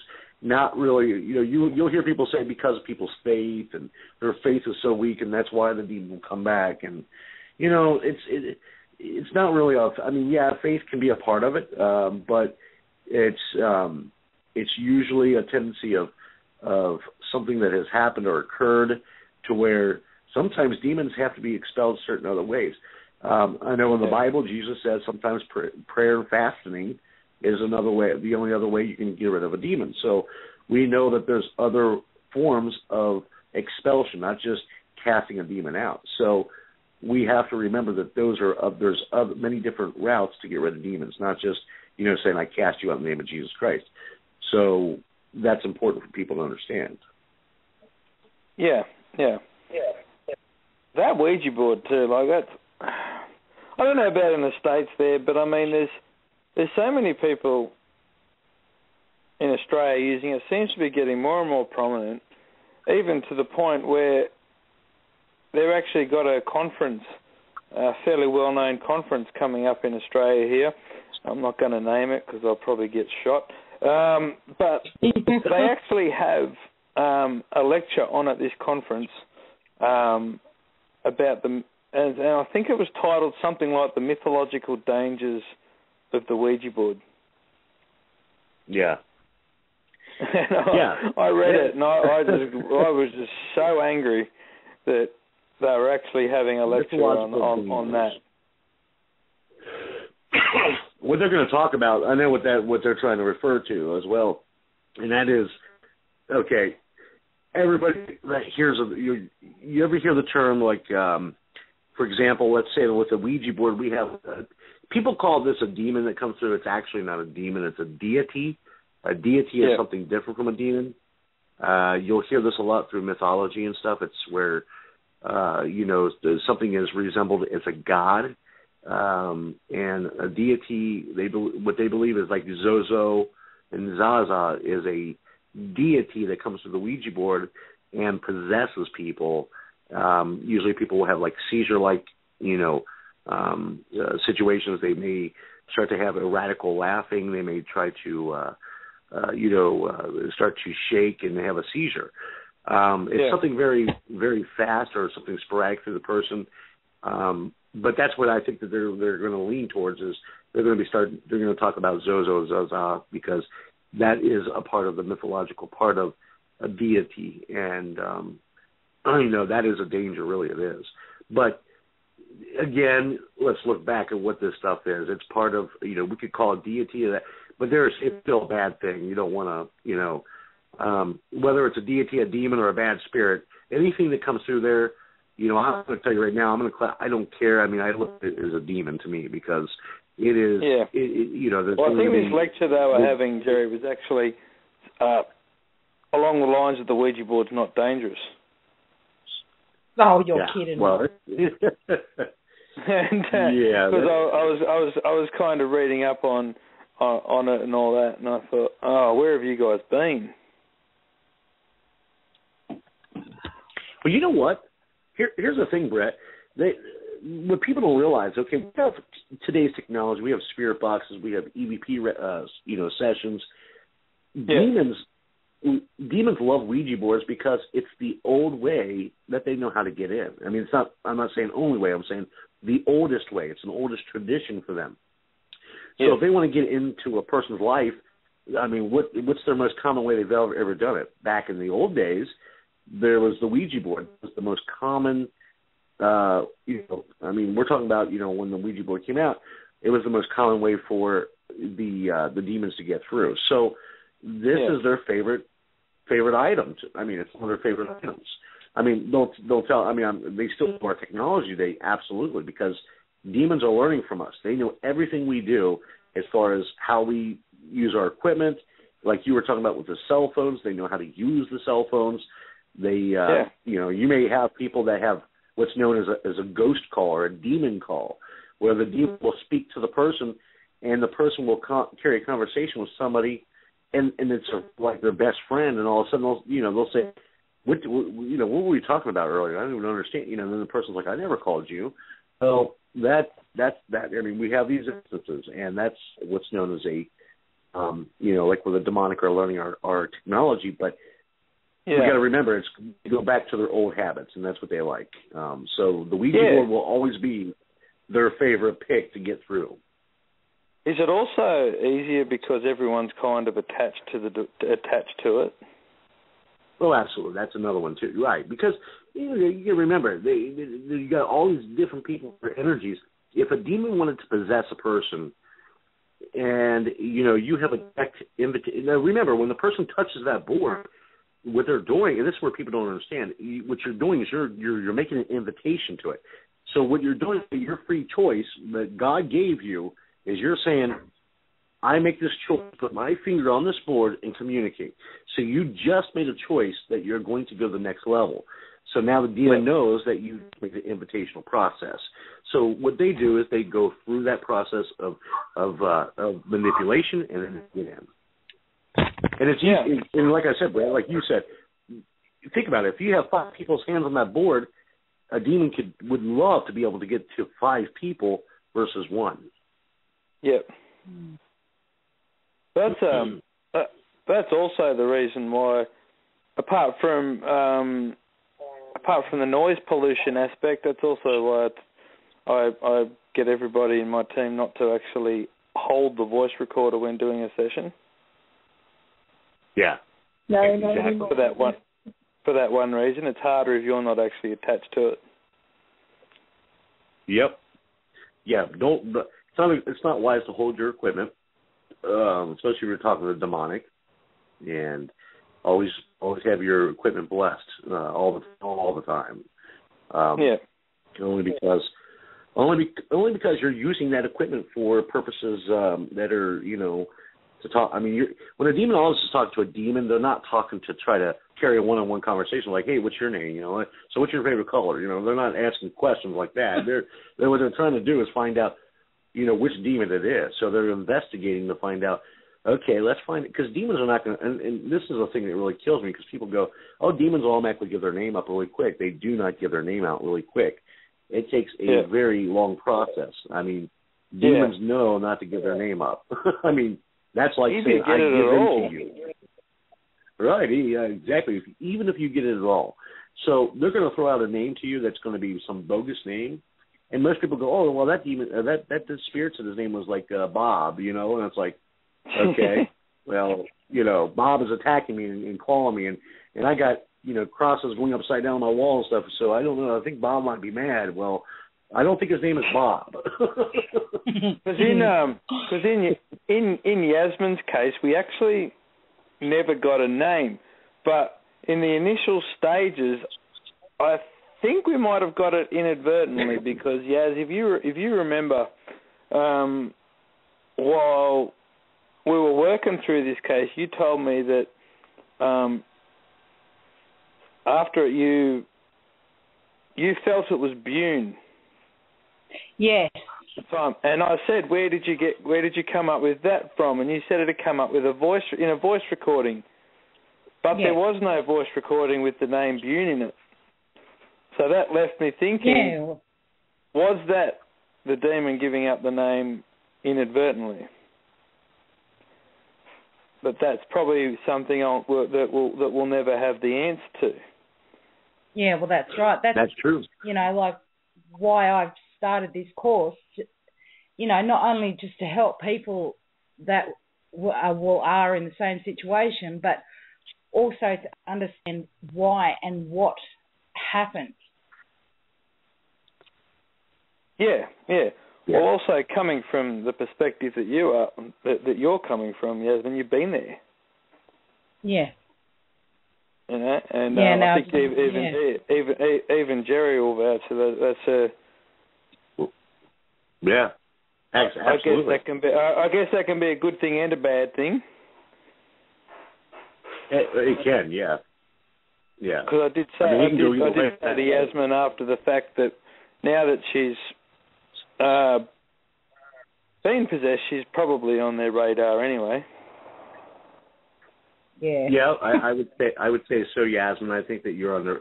And I'm going to tell you right now. That's why I was telling you get in demonology. I'm glad that Brett kind of talked to you about keeping stuff in your house that are these idealistic possessions that demons like. Here's the thing: when you get into demonology, and that's where I wanted to tell you is that now that I know all this stuff here, I would tell you this: that demons are now that you made a choice to get into this field, the demons are going to really, really, really try to come and try to influence you to either get out, or they're going to try to influence you in trying to go back to your old ways. So please, by all means, stay straight with this, because if you don't do that, it's very easy to really get tripped up and fall into one of their traps. So just you're going to have to be very strong. I'm going to tell you to pray on a very regular basis every day, especially going through demonology, because you may have problems when you take the classes. So you may get audio problems. You may have, I've stuff already that will had happen. that. They're going to try to trip you up to where you can't succeed into becoming a weapon against them. They don't want that. Yeah, well, see, it's funny you should mention that, Jerry, because I was only speaking to my hubby the other night about it, and we were talking about the exact same things, and I just turned around and I gave my hubby a steely look, and I said, those buggers ain't getting me again. Huh. Yeah. See, that's what I'm saying. Just like, what they want is they want you to be a victim. They don't want you to be a weapon against them. They don't want you to use, they don't want God, Jesus, to go through you and become the weapon against them. They don't want that. They want you to be a victim. Yeah, well, that's not going to happen again. Yeah. So that's stay why strong. Get all that stuff out of your house if you have it. No, I was going to tell her, get all that stuff out of her house if she has it, and replace it with good stuff. Well, that's where all the protection stuff comes in too. Like the funny thing is when I started on this path with you, Jerry, I saw crosses and stuff as just a symbol of Christ's death. I didn't see them as actually being an object of power.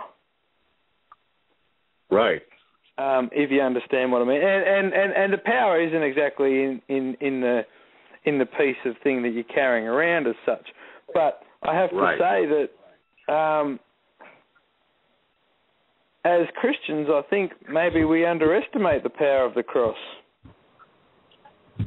I think so too. Because in everything I've done since going through the school with you, I've noticed that it holds a hell of a lot of power. Oh, it does. Because it's like if anything goes wrong with the computer, like when I'm doing one of the classes or I'm stuck on a question, I'll sit there and I'll silently pray to God just to help me get through this one particular part. And it always starts working perfectly. The answers just come so fluently, and Yeah. So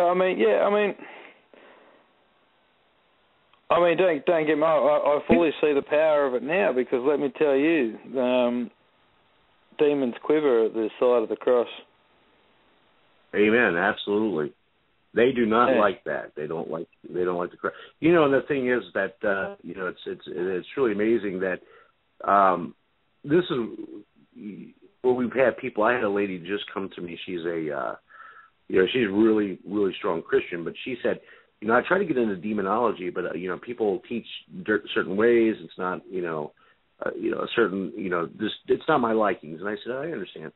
But she said, what I like about it is that your class is that, you kind of explain it, but here's the thing, that you look at it as, you use, of course, the religious basis, but you also look outside the box. And the thing is that, we could have all the faith in the world that we're going to use an object to, like the cross, to. I mean, if you show strength in that, you show that, you're going to really have the power to do almost anything. But again, the cross, there's a lot of significance of the cross. It goes beyond the crucifixion, and that's that's why the cross. You ever hear like demons turning up crosses upside down on walls? I mean, you see it in movies. Yeah. But the cross going upside down on walls is an indication of the mocking of the Trinity, but it also is a resemblance of Peter, who was one of Jesus' apostles, was crucified upside down. And it's a part of being worthy enough. And that's why Peter was crucified upside down, was being unworthy to Jesus Christ. So here's what it is. Sometimes demons will say, you're unworthy to be able to be, a part of Christ's life, and that's what they'll do. So, that's why the cross will go upside down on the walls. Yeah. Or a symbol. Yeah. Hey, by the way, you know what, Brett? I just want to tell you that, you do, and I just want you to mark this when you get done after this show. Go back and listen. You do have some weird sounds coming through. I heard some growls and stuff like that. So, I just wanted to tell you that. Yeah. I seem to get that quite a bit whenever we talk about this sort of stuff, and inevitably after these sorts of shows, I end up blessing the house after I've finished doing the show. Yeah, I mean, I heard it while we were talking, while she was talking. Actually, it was started. You and I were talking about you be on the right path, and then all of a sudden started growling. So I was sitting there listening to it. I was just sitting there thinking, and I was waiting for it to do something else. Is what I was waiting for. So it didn't continue on. So I don't know. But there you go. I mean, but you know what? I'm glad to see a lot of these. And there's a lot of different students trying to come through the school. I mean, and you know what? I believe that I would love to see a big number of demonologists emerge, because we need more people. I don't think the field is big enough yet. Well, we need more people. Getting busier and busier here. Absolutely. And you're not getting any less cases either. In fact, everyone seems to be getting more and more cases as we go along. So, and you got to flip them to other people. More the merrier. Right. It's kind of like when we get into these cases. I always have to go through other ministers to help, because we get so many cases that it's almost impossible to be able to get to every one of them. I mean, it's crazy, and so you got to go through the process of elimination. You got to separate the ones that are probably what's known as real cases, what's not. We take them all serious. But we got to go through a process of elimination. But you were talking. Here's what I do want to say something, that when it comes to the demonic and the severity of them getting to people, because I think it's kind of interesting that people say that if they're Christian, that demons cannot get to them, and that's a false statement, because we have a minister. He's been with our church he's been with us for about 20 years, but he got into the exorcisms and demonology right around the time I did. We both went through it together. Well, this guy went to help a person that came to the church, and she was a young girl, And she explained to us that, she needed help, and, he said, I'll help her out. I'll take it on. So he took the case on, went to her home, and, literally as soon as he walked in the house, his Bible that he was carrying became so hot that it was almost like putting your hand on the stove, he said. So he had to put the Bible down because it was like burning into his hand. He started to pray in the house, and it started to attack him. Well, lo and behold, he started going, even further into the blessing of the home, and come to find out that there had been 4 or 5 people that died of a heroin overdose in that house. Wow. And she was becoming a victim to heroin as well. So she never was into drugs until she entered that home. So this demon basically was trying to influence people into basically like a suicidal mission and basically overdosing into drugs. Here's the thing. As he was praying, here's where the crazy part happens, that it became so severe that the cross on his neck that he was wearing, his chain, became so hot that it burned into his skin. So he walked out of the house because he felt his back was burning. And as he went to go look at his back, his shoulder, his upper shoulder, he found there was the 3 markings. Well, the 3 markings turned into like a symbol. And then he went and he found out that the symbol was the representation of a certain demon. All of a sudden, it was 2 years later, he ended up being diagnosed with cancer in that spot. And it became that he had cancer in that spot. So now he's battling with cancer in the process of taking chemotherapy and of course, prayer and stuff like that. It's starting to dissipate. But, again, this shows you, is it coincidental? Well, it could be. But when you see that something like cancer develops in an area where where something scratched you, is very, very rare. I don't think that, somebody out there will probably say, well, it could happen. It's, medically, it's probably a medical condition, but it's not. It's common sense. Think about it. The guy walks in and gets scratched in that area, and all of a sudden 2 years later he's got cancer in that spot. That's just, unreal. So the thing that's crazy is that this house was so bad that the woman had to be blessed. And when we blessed her, we actually did a baptism. As she was being baptized, we were filming it, or we were doing a film with a recording, and on the recording you hear it say that this bitch is mine, is what it says. Wow. And you can hear it clearly. It's exactly what it says. So, in a nutshell, it doesn't mean that they can actually do stuff. Absolutely. So we have to be on our guards at all times. They can get to ministers, they can get to anybody. And I actually spoke to an archbishop the other week, Jerry, and he was talking about how on a case he went on that he actually felt like he was getting smashed in the side by a piece of 4x2. Yeah. On his left-hand side while he was on a case. And he actually went and went to the hospital straight after because he was in a really bad state after the case. And he was actually hospitalized with a blood sac around his heart. Wow. That's how bad he'd been smashed in this in this case. So it's a very, very real thing. So somebody out there that probably would think it's a medical situation. He went from perfectly healthy to having that happen straight after a case. Right. You can't. That's what I'm saying. You can't tell me that somebody. There's no way in heck. That if you see something like this occurring, it's not like it's like, okay, well, we have. I'm perfectly healthy, and then all of a sudden I'm being attacked, and all of a sudden, I have this now I have this situation. Well, is it coincidental? No, I don't think so. And that's where we have to look at it. This is realistic stuff, folks. And I encourage anybody out there that if you don't believe in it, you're more than welcome to travel with me. You can travel with anybody you want to.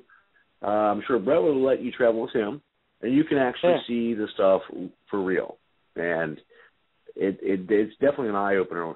What I usually say in the school, I always say your first exorcism, your first demonology case will be your first one that you will remember, because it's your first one, and it's because that's where the demons.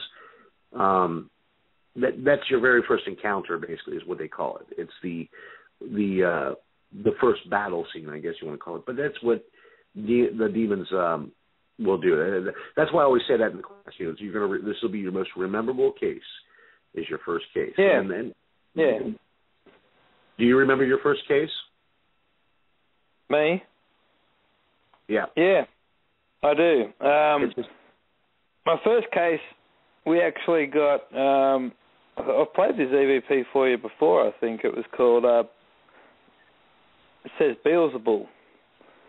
Because on this particular case, this was a pretty extreme case. We were, funny enough, we were talking about mobile phones earlier. When I went into this case, I was doing the walk around with the family with my mate Jason, and his phone started ringing, and I laughed at him and said, "Why would you leave your phone on when we're doing a walkthrough?" Just teasing him and stuff. And he apologised, pulls his phone out, and then goes, "Brett, you're calling me." And he shows me his phone, and quite literally, it's my number ringing him, and I showed him my phone was off.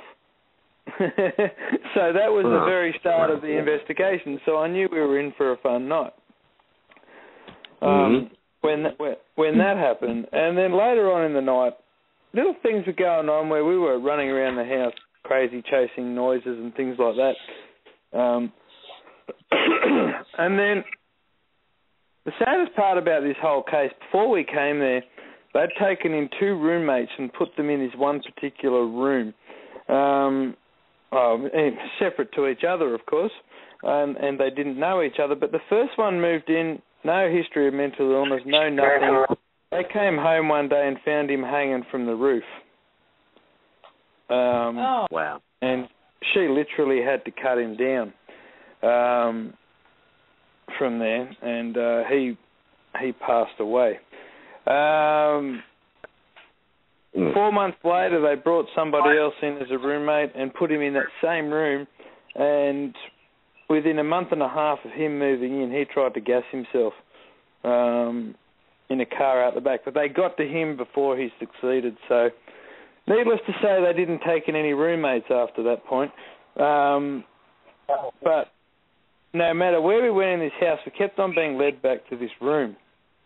And Jason was sitting in that room. I was sitting out in the hallway, and all of a sudden I heard this, like, yelling, and I ran into the room going, "What's going on, Jason?" Jason's jumping up and down, pulling this battery out of his pocket, and it was a 9-volt battery, hadn't been used at all. There was nothing else in his pocket, and this battery had gotten that hot that it was burning through his pants. Wow. And I just thought, first thought went through my head was, we're going to burn these people's house down. So I grabbed the battery, ran out into the kitchen, threw it in a sink of water, and then went back in there. And the second I walked back in there, all the air went out of me, and I'm like doubled up, just about on the ground, and couldn't even breathe. And Jason was in the same way. And I turned around and I went, I can't remember the exact wording I used now, but I asked for its name, and we got an EVP going, "I am Beelzebub." No. And it was the only EVP that I have ever had to lessen in volume. Wow. So I think that's I think that was my first brush, and it was pretty scary, to be honest. Yeah, I think that would probably do it for me too. Well, I'd remember that. Yeah. I don't think Jason will ever forget it now. Forget it either. He's not in para anymore, or any of that. But it's the one story he always brings up when I'm talking to him is about that investigation, and quite a freaky scenario indeed. There's been a few since then, but that's the main. That's probably the main. That would have been my first one. Yeah. Yeah. Wow. We're sort of. What's that, Jerry? Sorry. No, I was going to say that's crazy. Yeah, that's definitely something you remember. Yeah. Well, when I got the recording, it was so loud. I actually had to actually rip the earphones off my head. It was that loud when it came through, and I knew it was evil sounding. I didn't know exactly what it said, and I sent it to 3 separate demonologists, and each one of them didn't know each other, and each one came back and it says I am Beelzebul. So yeah, I guess it's a bit of a harsh one to meet on your first occasion if it is Beelzebul. Mhm. That's really crazy to have that one on your first date. Right, you got that right. Yeah, yeah. So it was a baptism of fire, for lack of a better term. Yeah, exactly. Kyla, you've been sitting in there very quietly. Have you got a question for Jerry? No, not at the moment. Speaking of baptisms of fire, Jason, you got any more questions for Jerry? No, I don't. No. No? No. No. It's just been very interesting to actually get to know Jerry and know the voice behind the classes. Well, there you go. That's what I found ever since I started courses with Jerry and stuff. And Jerry's very approachable in how he operates, and no matter what case you're working on, Jerry's always there to give you a bit of advice on what's happening, because I mean it's not something that it's a field that you're always learning, isn't it, Jerry? It is. That's why people will always come to me. You know, they'll say, you know, Jerry, is there more that I can learn? Is there more that I can learn? And I always tell them, I say, majority of the stuff you learn is what's going to be on hands, and you will learn that some of it just you're going to say it doesn't make sense. I don't understand it. But when you get on that, you can always ask somebody. Some people, I'm going to be honest with you. I mean, there's going to be some questions. I have no question. I mean, I can't tell you what it is because I have no clue about it because, you know, I mean, do we know everything? No. I mean, we don't. We can only give you the information that we know. But there is stuff out there that we don't even know about. And, you know, so I think that it's important for people to understand you guys can learn as much as you want to. I mean, I always recommend people going to other, you know, demonologists and learn from them and just you'll find that each person has a different teaching method differently. Some people do it the same, and you know, and you're going to find some other information out there that you know you can pick up. You know, like I said, if anybody ever wants to check it out, I mean, and I'll tell you that if they go to the school, they can. If you guys make that choice, go ahead and do what you want to do. But these classes are for people to take to learn. I mean, if they really want to become a demonologist, then we give them a certificate in their basic 101. And once they start taking the advanced courses, Brett, you know, you're at what, 3 right now. So, you know, we have right now we're on advanced class 3, and the classes actually go to 5. So once he gets done, Brett's on 3. So once he gets done with 5, or goes 4 and 5, what happens is that once you take all those classes, then you go from a certificate to a doctrine in demonology through the school. So it's a higher paper, right? So it's something that shows a little more credibility. And then also you can go through what's coming up in August, which is August 10th. It starts parapsychology. So that one. Yeah, that's a different field too in its own, but it's good to learn. I think it's important, you know, for people to learn. So if you guys want to check it out, just go to the school's called the Center for Research and Investigation Studies, and it's www.crisedu.com, and you're more than welcome to take a look at it. And you know, like I said, if you guys want to take the schooling. You know, here's the thing. I try to keep with the school. I try to keep it as reasonable as possible. You know, people go, well, I had people stop by one time. They're like, "Well, you know what? I can't believe it. If you do it so cheap, I'm not going to learn. You know, we're not going to get to learn good, or we're not going to, it can't be something that's good. You know." And it's like people are so used to having to pay so much for everything. It's like you don't have to do that. You know. So we try to keep it as low as possible. We work with people. We try to help you out. You know.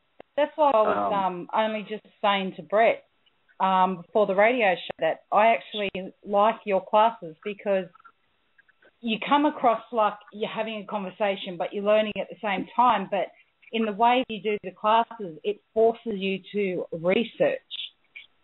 And then you go off and you research a certain question, and through the research you'll find a deeper answer to the question that you've asked. Yeah, right, exactly. And that's what we try to do for people. And you know what? And you're taking Basic 101 right now. So the good news is what you're going to find out, because I don't think you got to do your homework yet on that, but you will. You're going to have to research 3 different churches that are 3 different doctrines, and the reason behind that is to ask these churches their viewpoints on demons and demonology. And the first thing you'll get, I mean, I know that you haven't researched it, but you're going to find out, you'll see. The reason why we give people that test is not because we want, we ask for an essay on all 3 of them. It's not to find out, okay, well, what's this and this and this. No. We want to see what reaction you get, because majority of the reactions people get is, I don't talk about that, or we don't help people with that. That's not our line of work. It's not, you may get rejected, and that's because a lot of churches don't deal with it, and it's because they look at it, they look down on it, and they'll tell you that don't mess with it, don't do this, because they believe everything in the Bible that they preach, but they don't believe in understanding that there is demonic things out there, and that's a part of Jesus' ministry. I mean, it's in there. Mark 16 of the Bible clearly speaks of that. So that's why people think, oh, okay, well, we'll preach about this and that, but when it comes to demons, it's almost like they throw a wall up and say, we're hiding now. We're not, we don't want anything to do with that, and that's part of Jesus' ministry. Yeah. It's almost like a denial, isn't it, Jerry? I mean, I've noticed it within a lot of the Christian community in Australia here too. Like, oh yeah, they're real, but you don't talk about them. Yeah. Right. Well, hello. I mean, I've even come across people that have actually been to churches for help, and the churches have turned around and gone, give your life to Christ, then come back and we'll help you. Right. I mean, that's I don't know. Some in a lot of these churches, because of it, I've lost a lot of faith in a lot of these churches because I used to, when I first started in this, when I first got into like doing this on air and doing radio and stuff, I used to be bombarded by ministers after ministers, and they would say, let me meet with you, I'll teach you the real way, and this. I'm like, I don't want to hear that. And they're like, well, you need to come, to me, and I'll give you, I can show you how to find Jesus right. Like, look here, I'm already a minister. You can't, just because you don't know me, because you think in your mind, if I don't belong to your church, then I'm not, appropriately saved, or I'm not, a part of Jesus Christ, then that's just judging me. So, and that's what people do. They start to go into the judging part, and if you're not a part of their church, then you're not appropriately, saved in that. So it's almost like they say, I don't believe you. Yeah. I mean, we need more people out doing this, because I always say, 2 heads are better than one. And the more we have out there doing it, because let's face it, it's a war. Right. Yeah. And I think Brett's putting together, and Brett, you're putting together for the class, and that's one thing he's going to, we encourage instructors to come to the school to start teaching. So if there's any instructors that like to teach, please do. Just, shoot me an email, and say I would like to teach, and we'll, it doesn't, and teachers, it doesn't cost a teacher, nothing. I mean, that's the thing. So you're donating your time, and that's what it is. But here's the thing, but he's getting ready to go into maybe teaching about paranormal, demonology, and the dangers and that. But that's going to be awesome because that's important. And I kind of put something together like that, but I've got so much other stuff going on. I was like, could you want to try to teach something like that? Brett was like, yeah, absolutely, that'd be awesome, because people need to know. I think that, in my personal opinion, I think it should be a requirement for paranormal groups to go through a class like that, so they know what they're dealing with. Yeah. Just so they can be open to it, just be aware to the fact of what they're looking for. Like, it frustrates me when I go into houses where kids are getting pulled out of bed and people are getting scratched, and like people are literally getting hammered, and people are missing the signs and giving airy-fairy explanations as to what's going on in the house. Right. Absolutely. Or because whether they don't want to believe in demons, or whether, I don't know what the reason is, but it's just crazy. Some of the explanations I've heard for these hauntings that have turned out to be demonic. Yeah, and people overlook that, and they just kind of let it go in the back, don't they? And that's the part that makes you just say, if they could have got to it faster, it would be a lot easier to eliminate that demon. It would be a little bit faster to get rid of them. And anytime children are involved, man, people need to take that serious, man, because children are really susceptible to the demonic. I mean, they're susceptible to a demonic attack. And also, women out there, listen up, women who are pregnant, do not ever, I wouldn't recommend going out investigating, because the one thing that the demonic love is to have women who are if they're pregnant. I've seen a lot of women miscarry babies because the demonic get to them. So I don't recommend, just jumping out there being pregnant and going on an investigation, because I'm not saying that a demon will attack you every 5 seconds, but let me just say that you are a target for them. Yeah. Well, I think we're sort of coming to a close now, Jerry.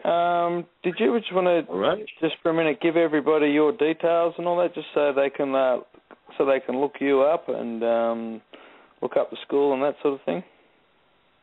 Sure, absolutely, Brett. I want to first say thank you for letting me to come on. I enjoyed being here, and I enjoyed talking to Yasmin. Actually, that's the first time I actually got to talk to you.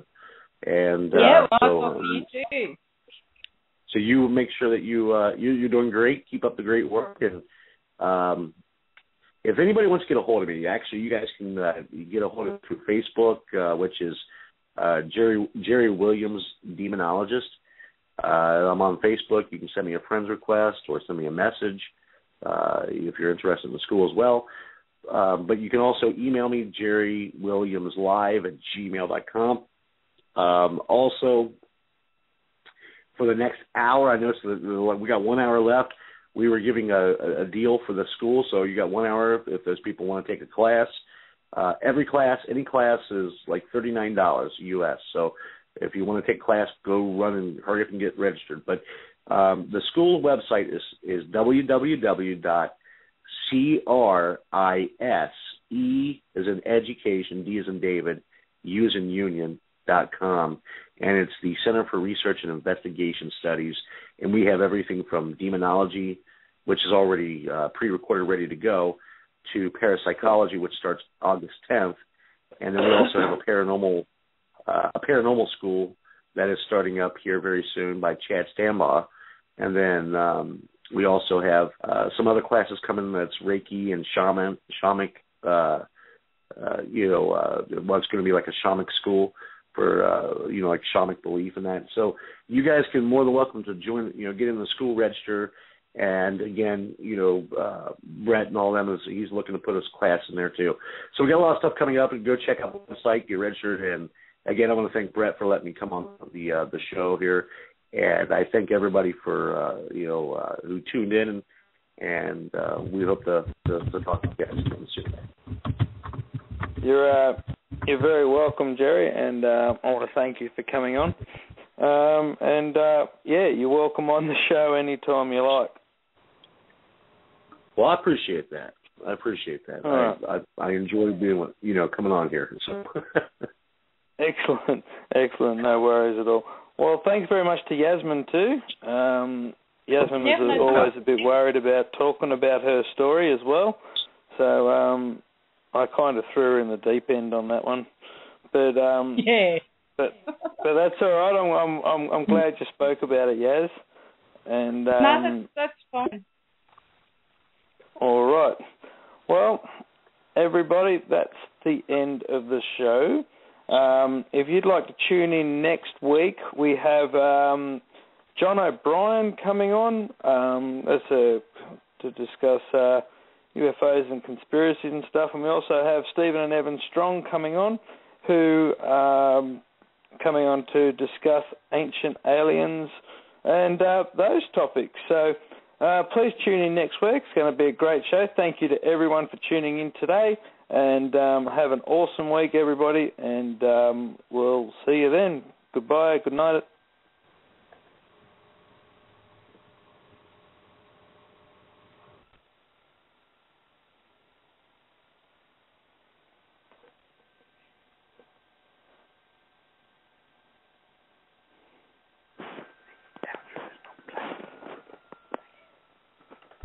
When we call to see the teddy bears are here to play.